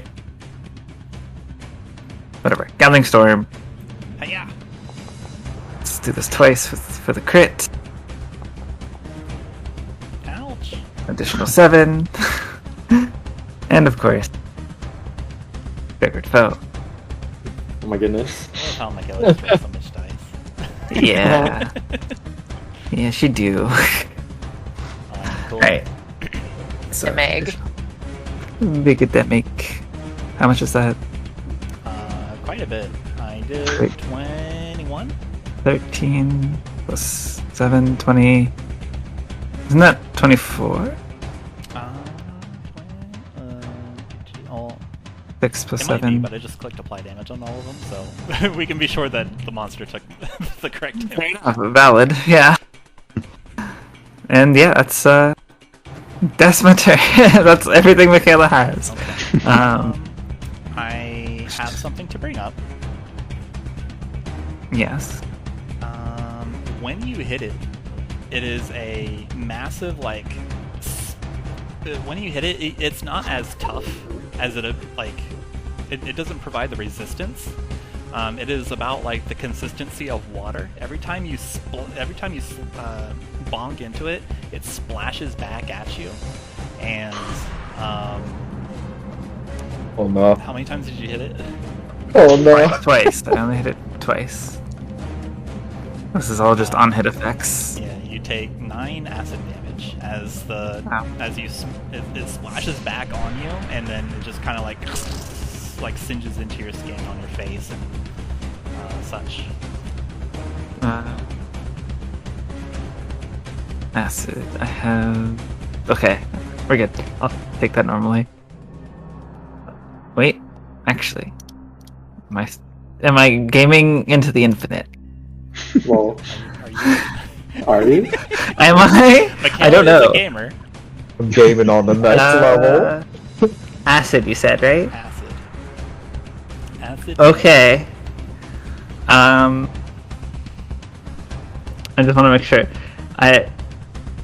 You have to be able to use reactions on your own turn, or else you wouldn't be able to counterspell a counterspell. Mhm. So, I absorb elements. Okay. Because I haven't used the leveled spell in this timeline. So this Hunter's Mark didn't happen. Oh wait, no, that wouldn't matter anyways. Yeah. But, this reaction. Yeah, so I absorb elements, the 2. Okay. So I only take half that damage. Okay. And then it means on the crit attack, because it was the second one. Next turn. Never mind. I'm not that much of a gamer. Okay. Oh, I see where you're Alright, so you going. take I was gonna. 8 acid. then I'll actually absorb elements the 7 then, because that would be smarter than taking half of 2. I thought it was. Alright. I am done now. Sorry. Alright, what a turn. Xalia. Hello. Is it still there? It is still there. It is, Alright. Somehow. yeah. Alright, she saw what that did to Chuman, so she's gonna do a level 5 magic missiles. Okay. Oh, get into both. That is, I believe, 7 missiles. Let's see. It does 3, and then you said level 5. Yeah, so 1 more per level. Cool. So I'm gonna roll 7d4. Do it. Level it. Oh, nice. Alright, cool. Xalia pulls out her wand, points it, and Pulled out the then, Glock. yeah, and then from it just motes of quietly glowing blue energy. Beep, beep, beep, beep, beep, beep, beep, beep. Yep. It takes 26 force damage. It kind of slurps back, just and yeah. And she's gonna scuttle back a little bit. Not a fan of that. Okay, okay. Yeah, I'd say hurt. That hurts you. All right. Which brings us to Twig. Hello, Twig. Hello. What would you like to do? Do I still have my mage hand out? It is currently holding a candle. Okay. Could I use my item interaction to hold out a jar of oil for it, and just have it drop the candle, and take the oil to pour on the monster instead? Sure.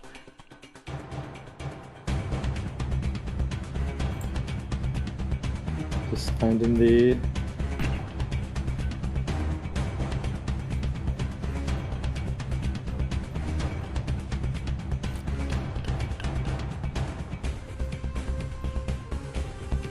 Oh, it makes an attack roll. If you're like hurling it. I didn't. I see. He's oiling up.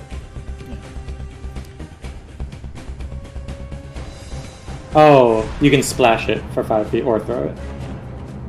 Okay. Yeah, I just want to splash it onto the monster. Okay, sure. Mage Hand technically can't do anything that results in an attack roll, but you're letting go of something. You're not like doing anything forceful, so yeah, sure, that's fine. Right? Because the Mage Hand's letting go of the oil? Yeah, it would be the mage hand. Okay. So yeah, sure. Give me an attack roll. Just don't roll a 1. For what it's worth, you have let Xalia orbital bomb people with Mage Hand before. Yeah. Yeah, sure. Splash. It is now an oily black pudding. You have greased the beast. Grease the beast. And I think Twig's just gonna move up and plug this last hole. Okay. That'll be it for me. Alright. Let's see. Now it's the black pudding's turn. Its amorphous form turns into a giraffe. Oh my god. Whoa. Oh. Xalia's gonna become a giraffe in response to. It can still fit in there? That's crazy. Let's see here. And we're gonna pseudopod. No The way. Pseudopods? Yeah, the giraffe climbs up. Like It's just its neck. The giraffe slorps up the wall, and it's now on the ceiling, and it uses its long, like, inky black giraffe neck to pseudopod you.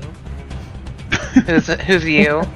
The you in this case refers to Makayla. Bring it. Understandable. That hit. Oh. Very far. Scared of the. You take Scared of Somebody the died. damage. I do not take 17 damage. I take. This is wait. Oh, is it acid? It's acid and bludgeoning. So I take 1 bludgeoning, right? Take 1 bludgeoning damage. And okay, As and the then giraffe half. just kind of like, poof. And then the rest is acid. So 16 acid is coming at you. And then 16 acid, which gets reduced by half because I have resistance to acid right until my start of my next turn. Uh-huh. That would be what? I take 8 damage, or is it 9 damage? Rounds up. 9 total. Okay. Wait, 9 total from both the bludgeoning and the acid. You mean? Correct. Yeah. Okay. So 8 damage up to the 17. Got it. And Okay. your AC is reduced by 1 from your. The AC of your studded leather armor is reduced by 1. So it provides 11 AC instead of 12.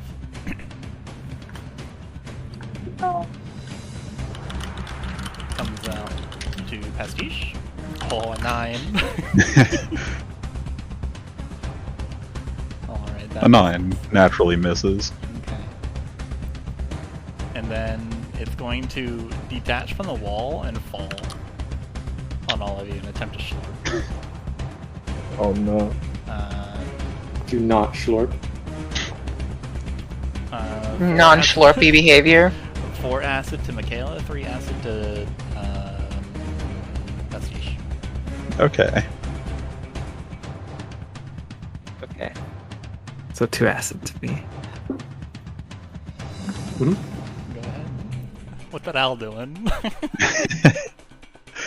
As you two are just covered in what was a giraffe is now just like looking like a trapdoor has closed on top of you. Mitch is going to fly to the south and continue squawking and flapping over this hole. No way. Squawk, squawk, squawk! Scream, scream! Meanwhile, Hoot hoot! Pastiche is going to reposition within this ooze. I don't have to tell you, it counts as difficult terrain. And then... yeah, breathe some more... actually, wait. Okay, as you take a This thing's step, covered in oil. as you take a step, you take 2 acid damage. Okay. It seemed like a good idea at the time. Did you notice it was covered in oil? I mean, I would hope so. As you take a deep breath and surrounded by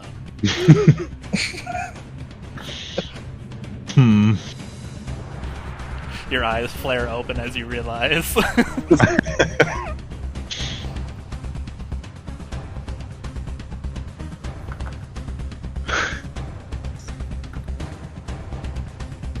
As Pastiche's cheeks start to puff up, they have a moment of realization.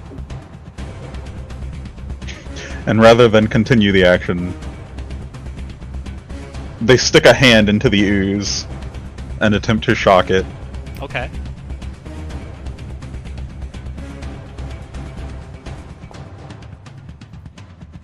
Hits. Okay. Alright. As you stick a hand, as your claw just like crackles with electricity, and you reel back and slam your claws into the black pudding, and you just give it a big hefty jolt. You feel it kind of like contort and reel and shrivel, and it splits into two. Oh, sick. My goodness. Let's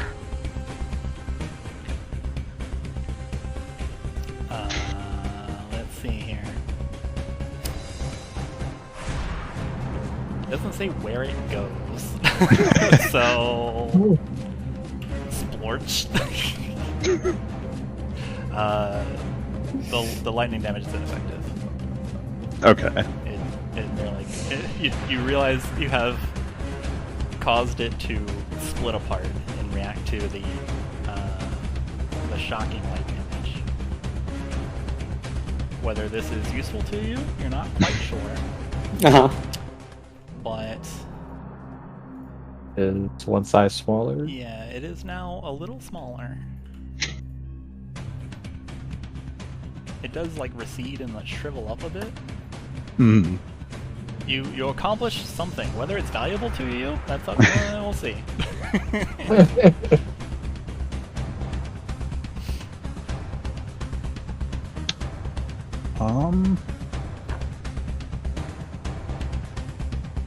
Okay, so Lightning does that? Huh. in this instance, would the additional effect of Shocking Grasp still apply? On a hit, the target can't take reactions until the start of its next turn. You're not sure. Alright, well, Pastiche is going to attempt to retreat. This has never One way happened to find before. it. You're not sure. Pastiche, when you retreat, there is like a little bit of a vibration, like the electricity is crackling over the pudding.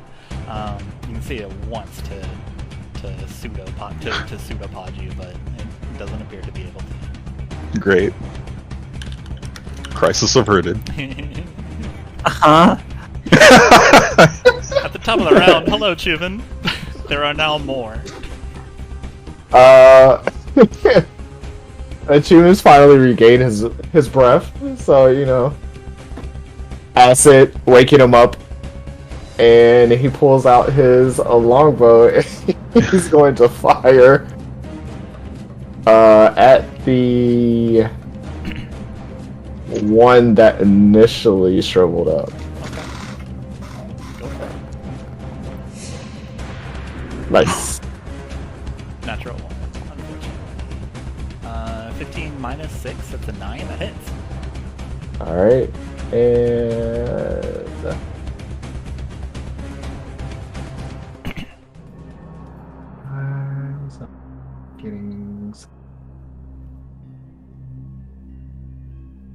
Oh well, I'll deal with that later. Alright. You loose your arrow into this thing. It just kind of like slams into it and then is slowly absorbed. Didn't do as much damage as you hoped.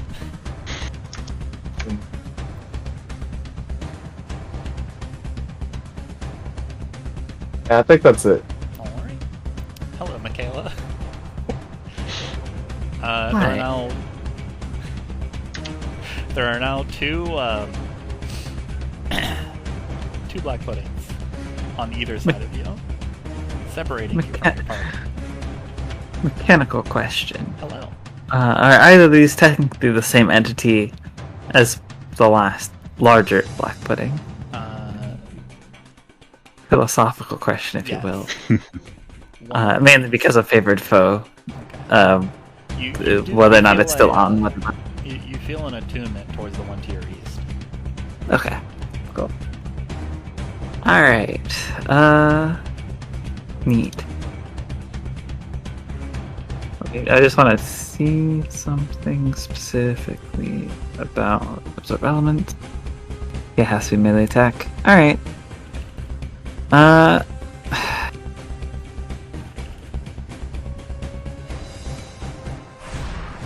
Yeah.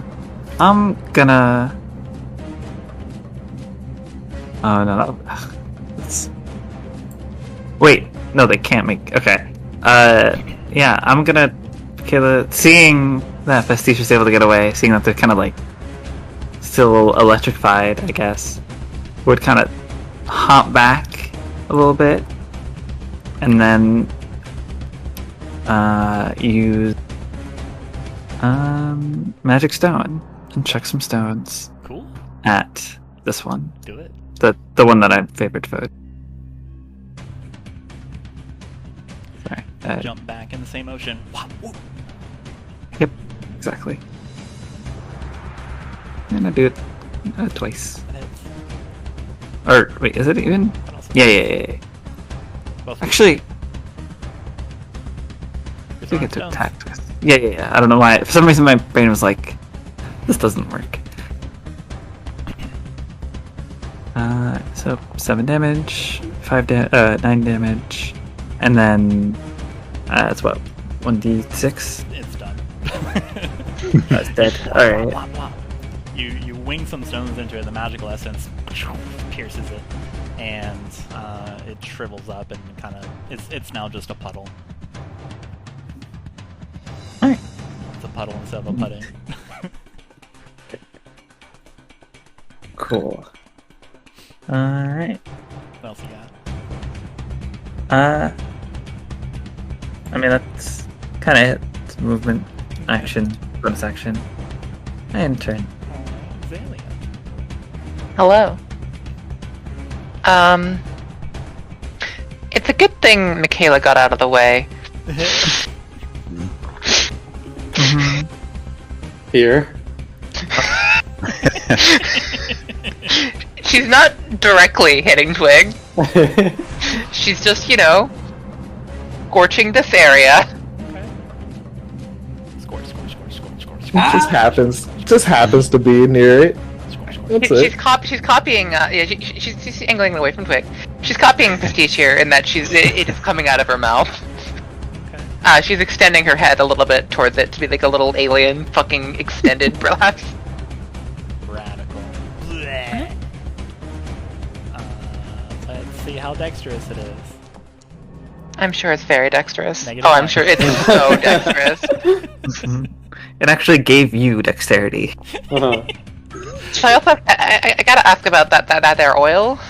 Yeah, the oil instantly you breathe fire on this thing. The oil that was slathered and instantly ignites.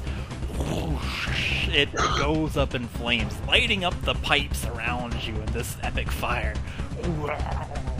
It does not like this one bit. You hear unhappy pudding noises, which are just squelches. Let's see. We'll do 2d4. It doesn't like that one bit. It dies. From the combination of your burning hands and the oil. Teamwork.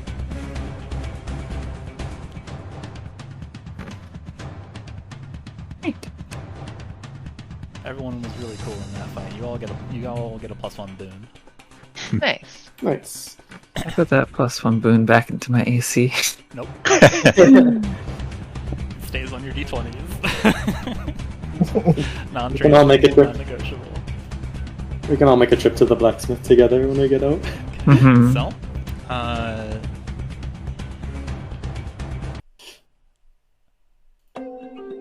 you collect yourselves.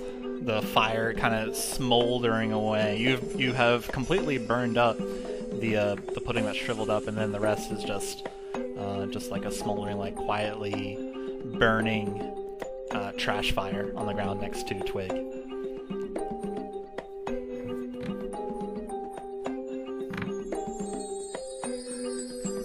Bayla's gonna scrabble onto the ground and just kind of poke, like not with her finger, but she's gonna poke. She's gonna get a stick. This kind of tarry super viscous muck comes back with the stick at each poke. It's heavy. It's like molasses in January.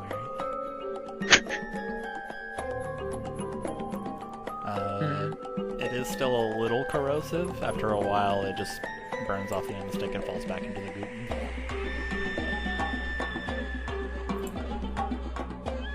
It just continues quietly burning. Unhappy with this.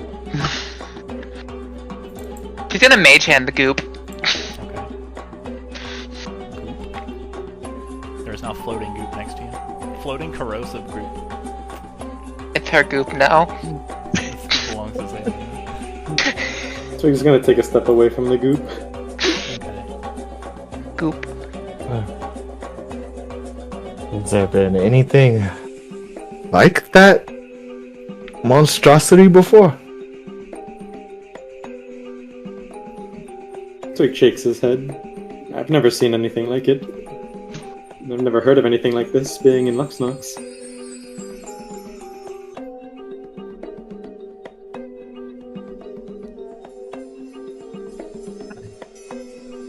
Can't be a simple coincidence. I don't know. It isn't that dissimilar to other oozes I've seen. So just looks at her now kind of tattered leather armor. Perhaps more quickly corrosive than the others. Right. It kind of looks around, fits the general, I guess, That's the area. at nature least. of the area. Scoots around it. Yet it may mean that we meet something even worse further down.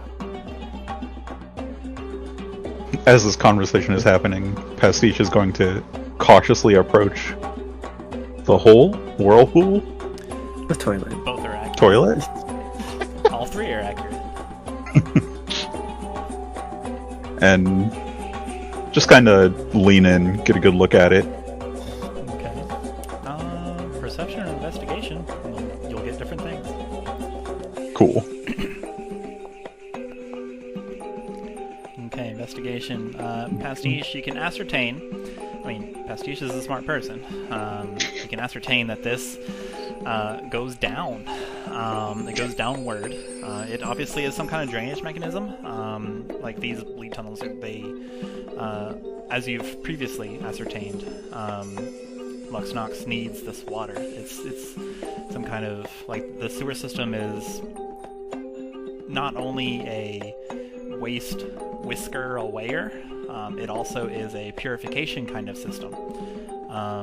Just simply because of how learned you are. You know this.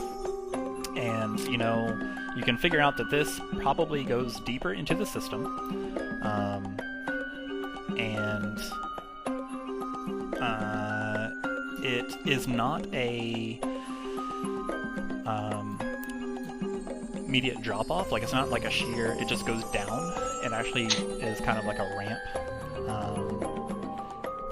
This water just spins around, and then it slides out of sight.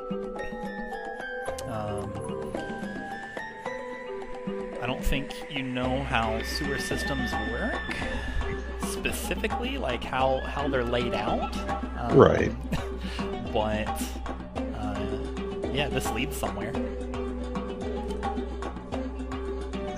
Ostensibly, like, towards where, you know, water is pulled and purified from its milk. Potentially. Right. Pastiche will kind of call behind them. You said it was down from here, right?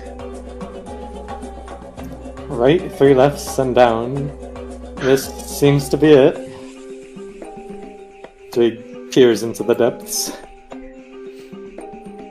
And on hearing that, Pastiche is going to jump in.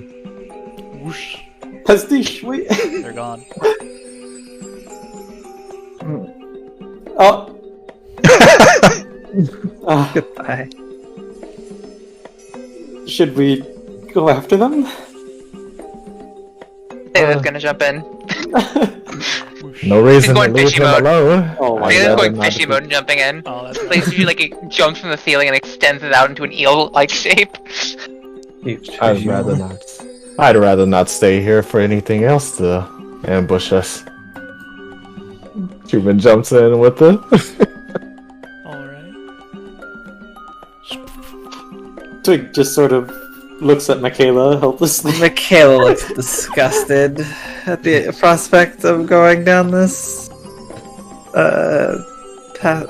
this whirlpool, How's the water look? fully submerging it. Is it clean? Or like somewhat clear? Yeah, you take a look around, and surprisingly, all of the water this way looks surprisingly like clearer. It's not clean, but it's clearer. It's less murky, less brackish, less foul smelling. Little bits of the black pudding start oozing in That's correct. down the. Hi, baby. Uh, She's back. and oh, go ahead. I think Twig's gonna like tie a rope around like one of the gratings on the wall. Mhm. Just like pull it with him to the edge of See, the that's my arm. abyss. Oh. And just like shrug at Makayla and jump in. Like bringing the rope with him. Okay, you grasp this rope, and yeah, jump in. Talon, feet talons first. Kayla. Kayla, you're left alone. Your only companion is this odd, like, splorch sound that echoes around the pipes. Just... Mm-hmm.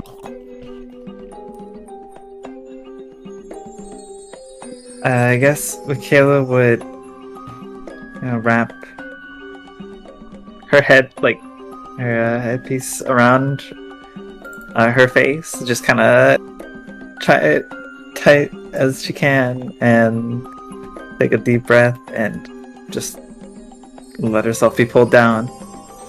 Alright. Sploosh, splash, slip, slide. Let's see. Let me take a look at my notes. The way you chose is this way. So you jump down. Basically, it's swimming. Fishy mode. Correct. You jump down. Most of you slide. Xalia swims with this vertical current. Xalia, you were able to, like, you catch up with Pastiche and Chuman because of your adept swimming. I mean, uninvisible, you guys. That was funny, but that was pretty good. He's gonna start literally swimming around them, like just spiraling around them. Helixed. So I think we're kind of like something like this. Yeah, something more like this. Alright. So I have music for this. Oh no. But I thought ahead. I was like, they could go down. Alright, so Yes. We're Pastiche. gambling. Splash! The rush of the current reaches your ears. Your bottom is completely wet. You're immediately super soaked as you slide through this water. It is somehow easy to slide down. Like, there's not a lot of friction. And you look down and you're sliding on just constant streams of slime and muck, increasing it, which causes you to increase and increase and increase. And you slide faster. Increase your speed, and you slide faster through these tunnels. From the yelping and the sighs and the shrieks of glee from Xalia, you know that the rest of your team is behind you somewhere. You are in front. Xalia, swimming with the current, increases their speed somehow, and is like beside / next to you. Chuman is right behind you. I got news for you, Pastiche. You see Yeah? up ahead, with your lizardman dark vision, a fork in the sewer. Oh God. There is a left sewer and there's a right sewer, and in like it veers off in directions. In the center is only pain. What do you do as you are slip and sliding? Pastiche is going to attempt to hang a left. Okay. You contort your body and try to slide to the left and try to angle the current. Sure. The rest of you, as you are all coming across this. Chuman, you see Pastiche go left. Xalia follows them, I suppose. Yep. Chuman, quick decision. Yeah, Chuman's gonna swing left, seeing Xalia and Pastiche Okay, for you, head down. For you, I need an acrobatics check. You're tired. Uh-oh. Sleepy. It is I gotta go 36. skiing.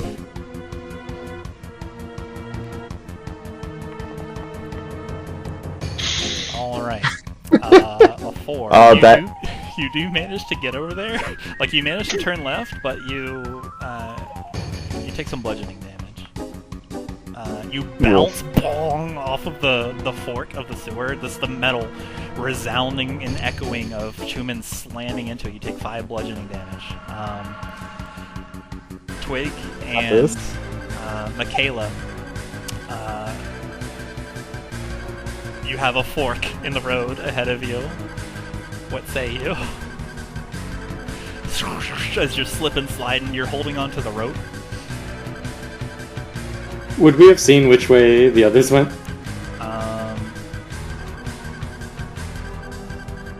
Because of how long you dawdled, no.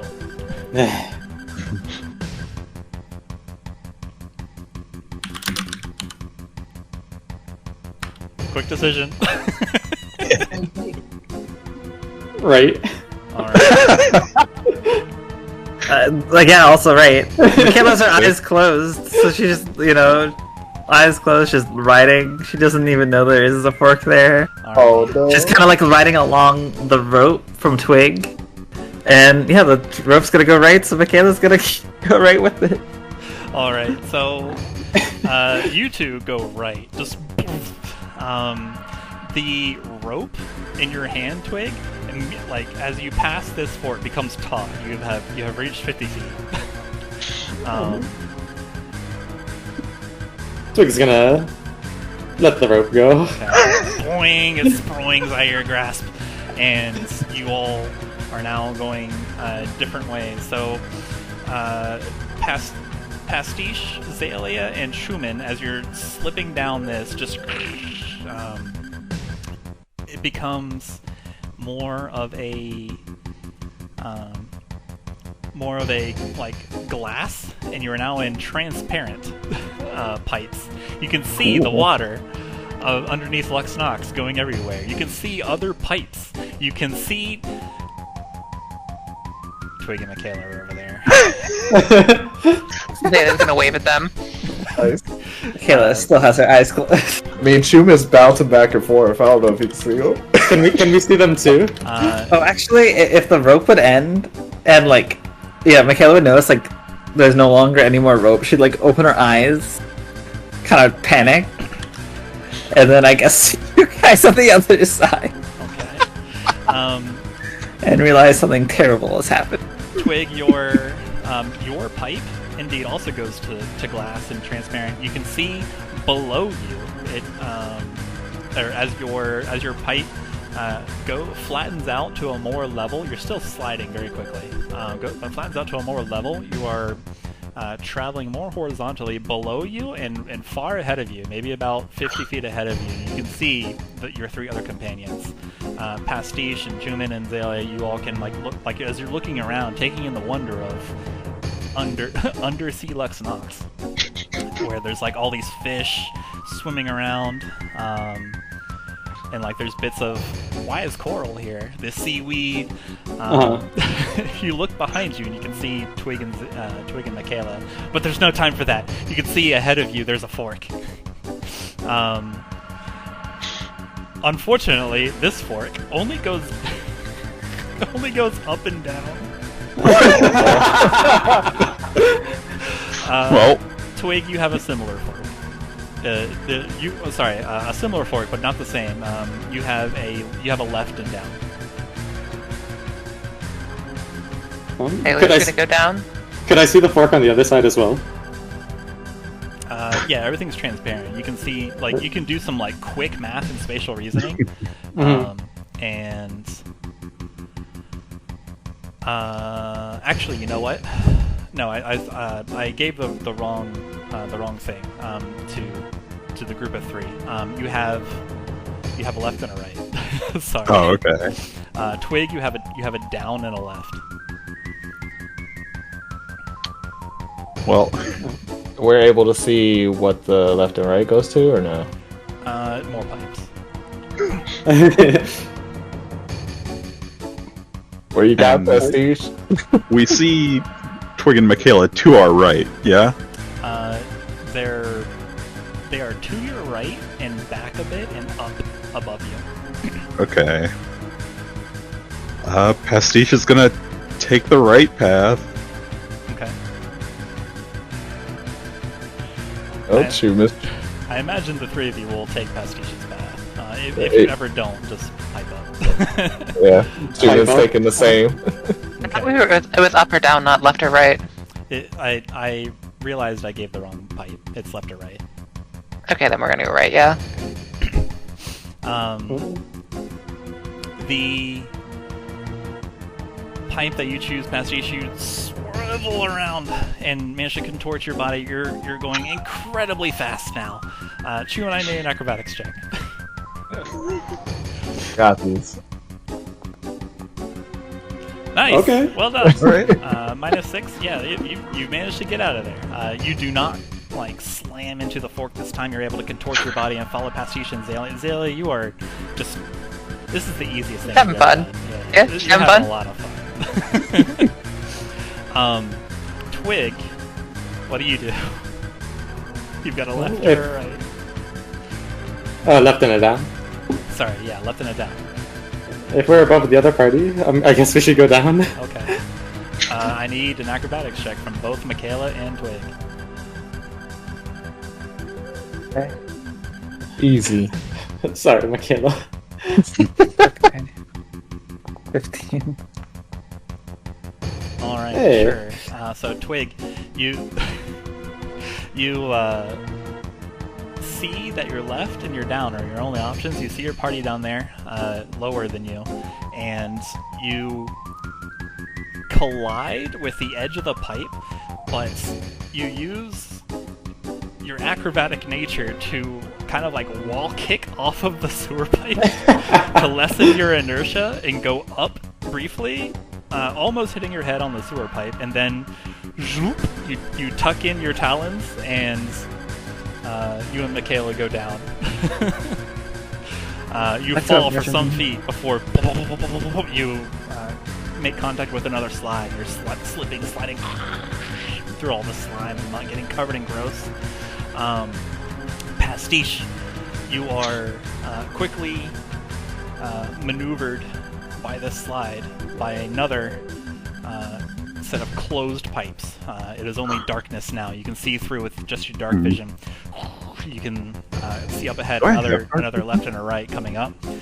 Twig, as you are coming down, you just keep falling for a little while, and then just the ramp picks you up, and you have the option to go left or right.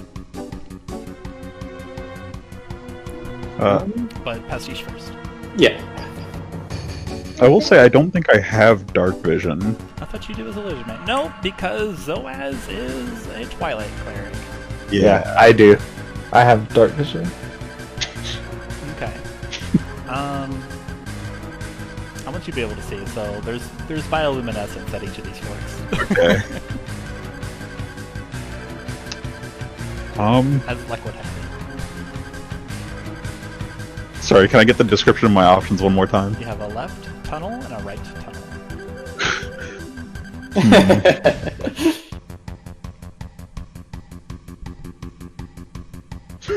You know what? Let's go left. Okay. Whoosh! I need an acrobatics check from Chuman. Hi, kitty. Hi, kitty. Alright, Chuman, you escape unscathed. Slurp. You're sliding down. There's more muck. There's also danger. There's a fungus growing. It lashes out at you all. What do you do? I had a dagger. I'm gonna cut it as it passed through. Sick? Take the dodge action? Huh? Take the dodge action? Question mark? Sure, you do dodge, question mark. As 4 tendrils all come out at you. At you 3, Xalia, what do you do? But whisper it. You two make me attack rolls, please.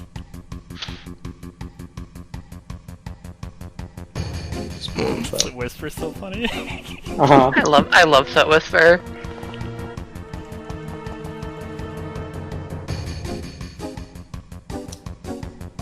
Minus 6/5. A 5 is its armor class. Oh. Hey, meet or exceed. Yeah, so yeah, you hit it. Yeah. Don't bother rolling damage, but as these tendrils swipe towards you, swat, you cut the tendrils that are coming at you. Not Makayla, Xalia. Hello. Make me That's a me. wisdom saving throw. Oh, this one has a mind, huh?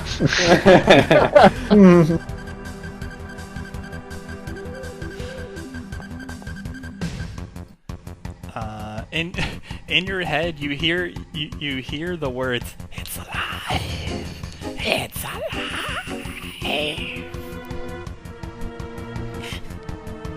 Pastiche, 17 hits you. Yeah. Slam. 2 necrotic Okay. damage. We take those. Okay. Let's see here. Twig, what are you guys doing? We get a left and a right. Uh-huh. We can't see the other party, right? You are also enclosed. I feel left calling to me. Okay. Left Little calls pick up in, fight. and Trust in the Force, Twig.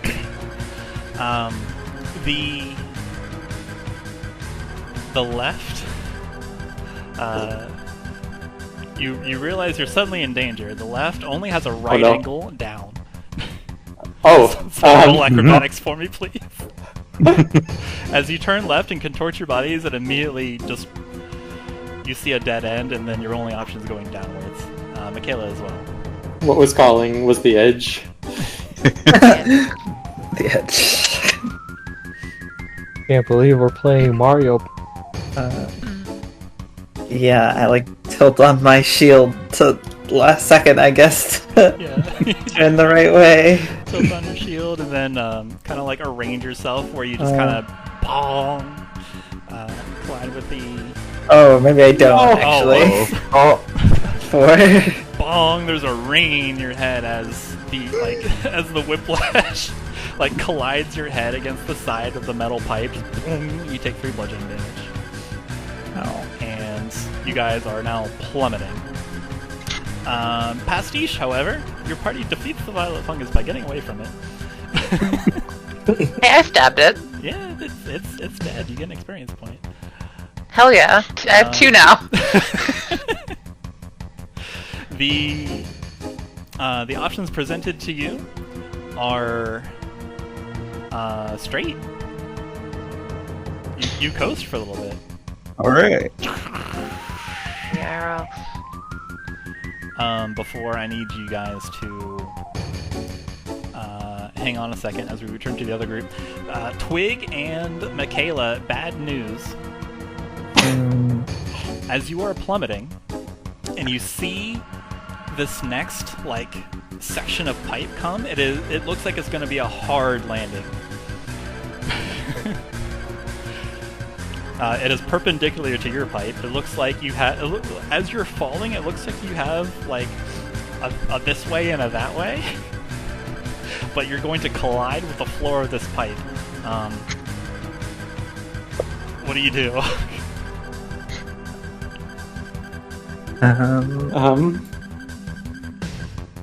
So there's like a 90 degree one way, 90 degree the other. Yes. But either way, it's floor. Yeah. Currently, gravity is your enemy. Oh, well. Can I stab gravity? Yes, you can. Make an attack roll. This is gonna be great. Oh, are you trying to do like the wall, stab the wall slide thing? Alright, you stab gravity, and roll me damage. Gravity, no! Okay. You stab gravity, and you are suddenly stopped. Like, there's suddenly a lot of friction. And you realize around you are several skeletons of fish. There's a skeleton of an adventurer, and like bits and pieces of a violet fungus. You realize that you have fallen into a gelatinous cube. Oh no! You deal 3 damage to the gelatinous cube. Makayla. That might have been the correct option. Somehow.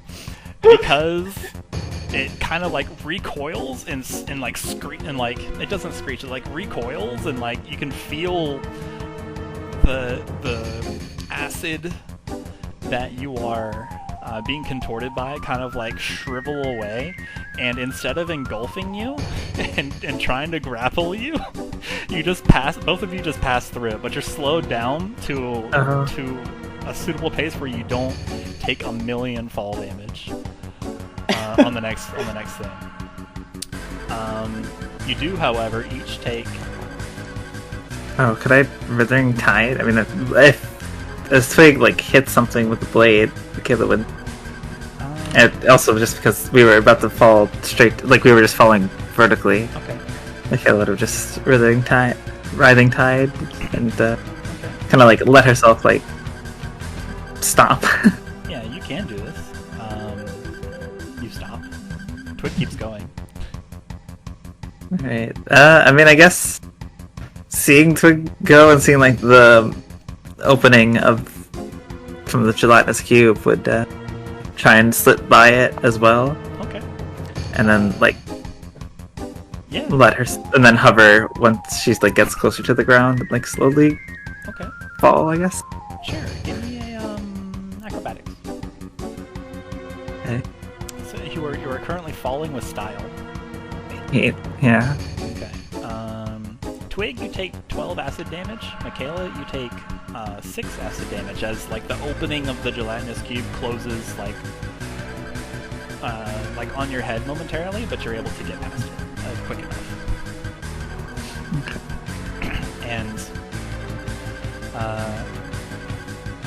what happens after that is Twig, you land on Chuman.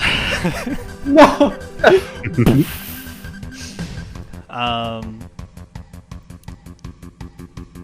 And Makayla, you are gently floating down behind them. You see Twig impact Chuman, just and is swept away by the current of people now. And you can see that. Oh, there's the rest of your party, Makayla. Alright, yeah, and then would let herself fall again and put her, shield back under her and ride the current behind them, I guess. Alright, most excellent. You are now rejoined somehow or another. Pastiche and Xalia leading the way. As you all careen down this set of pipes, for some crazy reason, the architect decided that this pipe should spiral. So you go around and like you briefly defeat gravity, and you go around and you slip and slide back around in a spiral. This happens twice. as you're continuing sliding, you see that this latest section of sewers has one more feature of complete horror. Instead of a fork in the road, instead of going down, you see that the pipe just ends. And you are about to be jettisoned from the pipes into air, and you will be flying. What do you do? I know what I'm gonna do. Xalia plans. Yeah, I mean, I think I'm pretty chilling. Zalia's gonna just grow wings. Alright.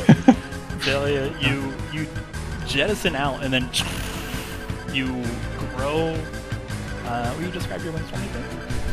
I think she's gonna still be stretched out, basically. So she's fishy and fishy mode and winged at the same time.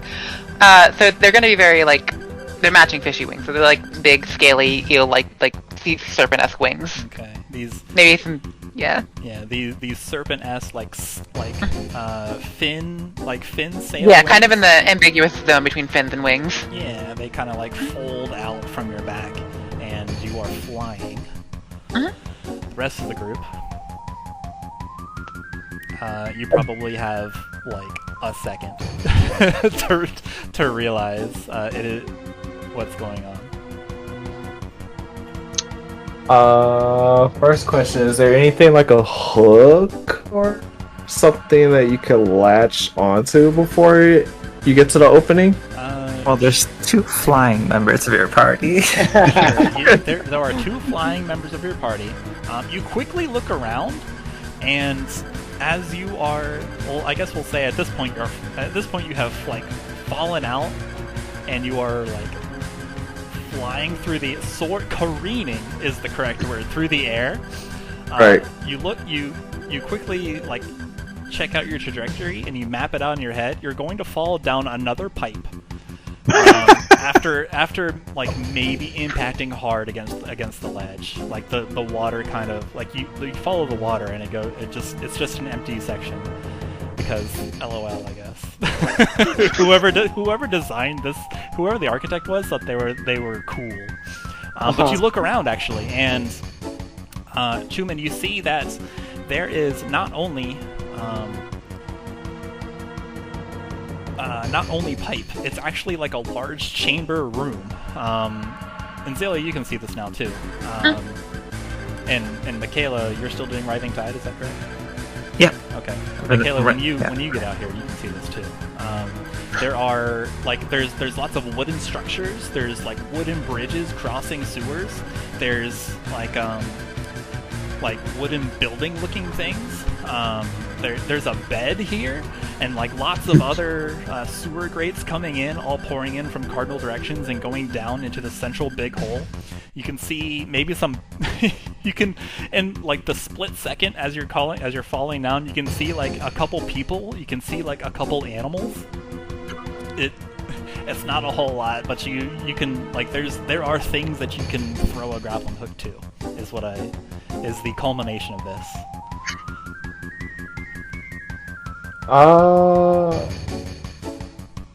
Yeah, Chuman's gonna try and either lasso or grapple anything that's close enough to him. Okay. You take out the grappling hook and you just hurl it and pray. Make me roll me a d20, add your dexterity and proficiency bonus.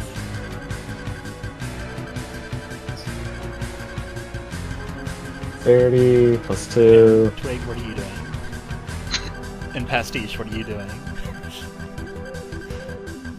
This will also be -6, correct? Yes. If I have this correct. I'm so sorry. No. Alright. Pastiche and Twig, Twig, you're on top of Chuman. Pastiche, you're technically in front of him. So, Pastiche, you were jettisoned out.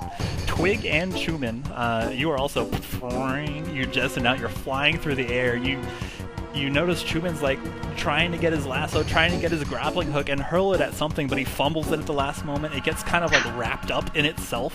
The tangle-free cord is not as advertised, and like he throws like a clump of rope and metal in a random direction. It doesn't look like it's going well. What do you two do? You said our current trajectory is like headed towards another pipe, right? Your current trajectory is headed towards another pipe. If, like big if, you don't collide with the edge of the pipe, or maybe you're just going too fast, sliding on the rock. Water has different friction than a person. Yeah, I mean, you and Twig can also see what's going on. You can see like a couple of your teammates are flying. Alright, I got a backup plan. I just wanted to make sure, see if I can lasso.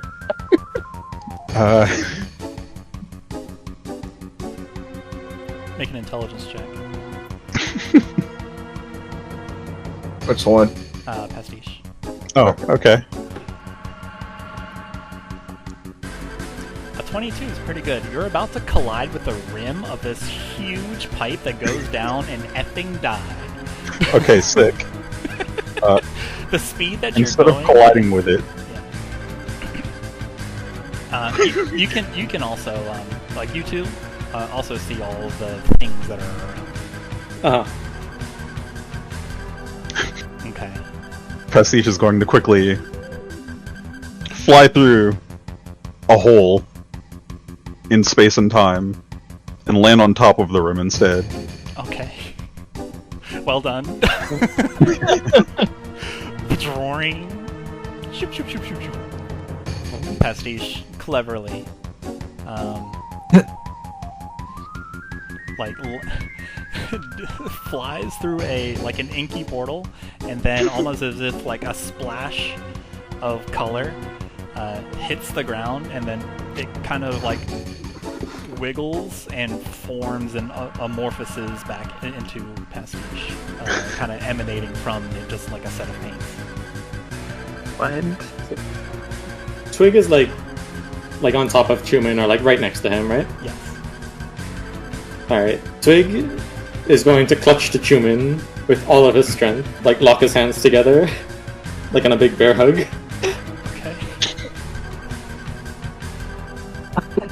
Okay. Good action. I got this. Okay. I mean, Makayla getting We got this. Check this out. shot out last. Go ahead. Push it. I pull out since the chain didn't work. I pull out the rope and use rope trick to at least halt our progress falling down, Okay. as it creates a rift up above.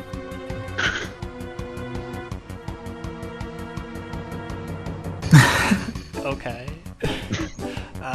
You kind of only had time for one action, but Yeah. no. Flip me a coin, I have. unless someone else has something else to say. I mean, I have something I can do. I have a plan too, but it only works if rope trick doesn't. Okay. Twig, you Aliens fear doing that slappy. you see like Chuman like doing something else and like taking the rope, and like you can see that he's like incanting a spell to enchant the rope, but Twig, you fear that it's not going to be in time. Makayla, you fear that it's not going to be in time. Flipping a coin is 1d/c. DC? Okay. It can also be slash sharp. Okay. Before we get to that result, Twig and Makayla, you sound like you want to do something. What was Twig? Go ahead. Well, I have an item, but it activates automatically. Clutching onto Chuman is all I need to do for right now. Okay. Oh, okay. Alright, seeing you two fall to potential death, is there enough space to have, like, from, I guess, wall to wall, web? Yeah, there's lots of stuff to anchor. To anchor it. If you want to 20-foot throw it, cubes. what is it, a 20-foot cube? Yeah, 20-foot cube of 60 feet of range.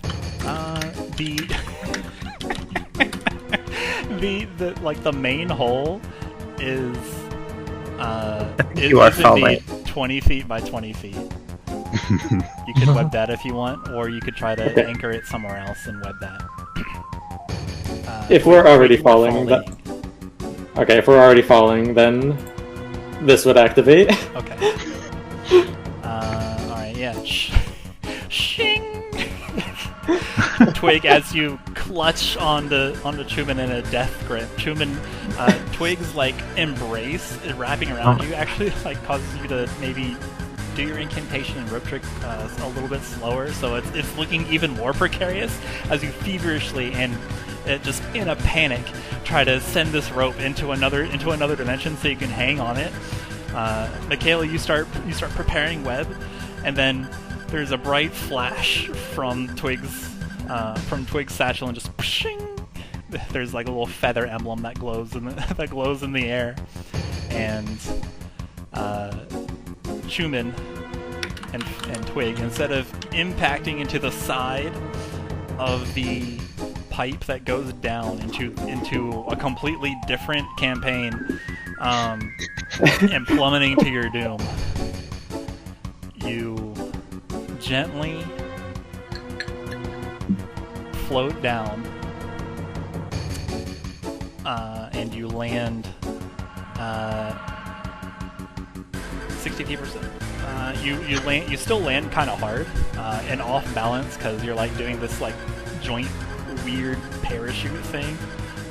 You land and kind of roll a little bit near Pastiche, but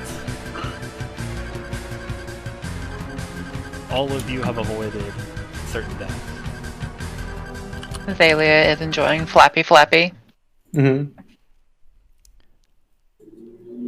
Well done.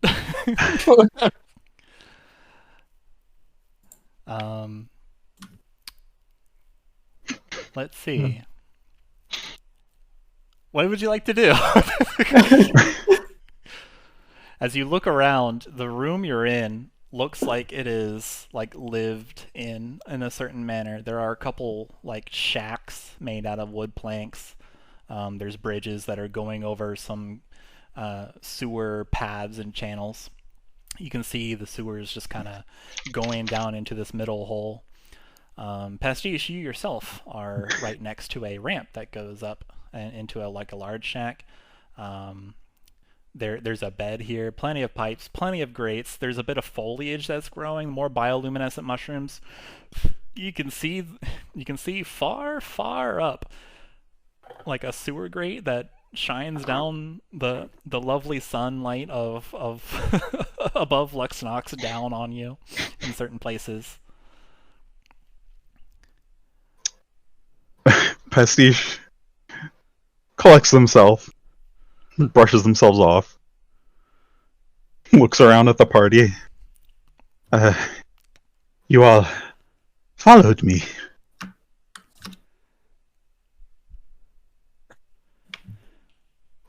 Why? Twig is just like tightly hugging to Chuman, trembling slightly. There's no response from him. Xalia spots a cat. Xalia is flying over to pet the cat. There is indeed a cat here. Only Xalia sees it at this time. Because Xalia is just... I think Xalia is the only one that is collected after this. Chuman's like halfway groaning. Twig! It's on the wound! Twig like looks around, notices they're on solid ground, and like just like lets go and falls to his knees and just like sits there.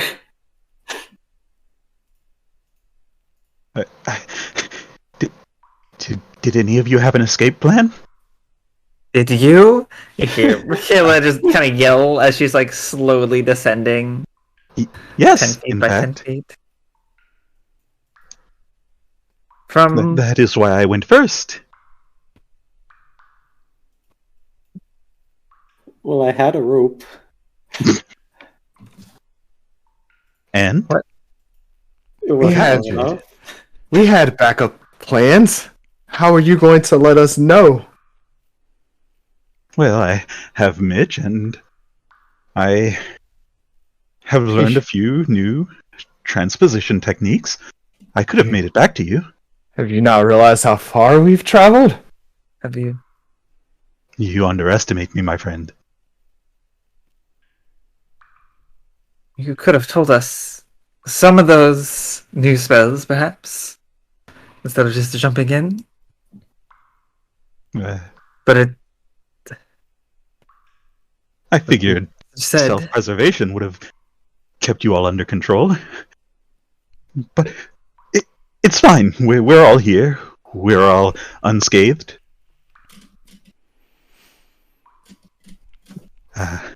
Is this the right place?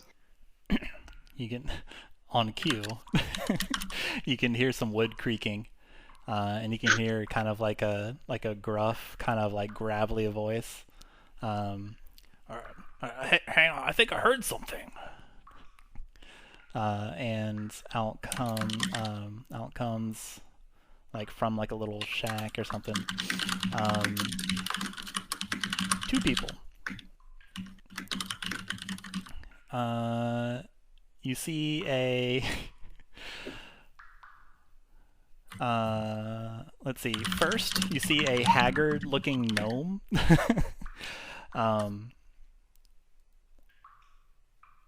They are actually already outside, sorry. You see a haggard-looking gnome. They're just kind of like whiling away at a workbench. It looks like they just now noticed you. And you can see like they're looking out at you through a pair of goggles with mismatched lenses. They look like dirty and unshowered. They just and unclean, like their hair is like getting kind of greasy like that, and you can see they have like a brown leather coat that keeps them kind of warm in these cooler sewers, and the brown color seems apt down here. But you all notice that this is a cooler area where normally it's, you know, just this balmy thing. Strapped to his chest is a bandolier of clear vials with different colored liquids in each. And out in the wood creaking, you hear is a woman that I brushed up against Twig earlier in the day. She's just smiling, but a quizzical smile. With braided hair, wearing a circlet. She also looks tired, but nonetheless seems inviting. I heard something. Hi, who was there? You could have just used the door. And then Xalia is a drawn-out eel person with fucking wings petting a cat from 60 feet up. they don't notice you yet. Wow. They're looking over at the commotion of the people talking, Xalia, unfortunately.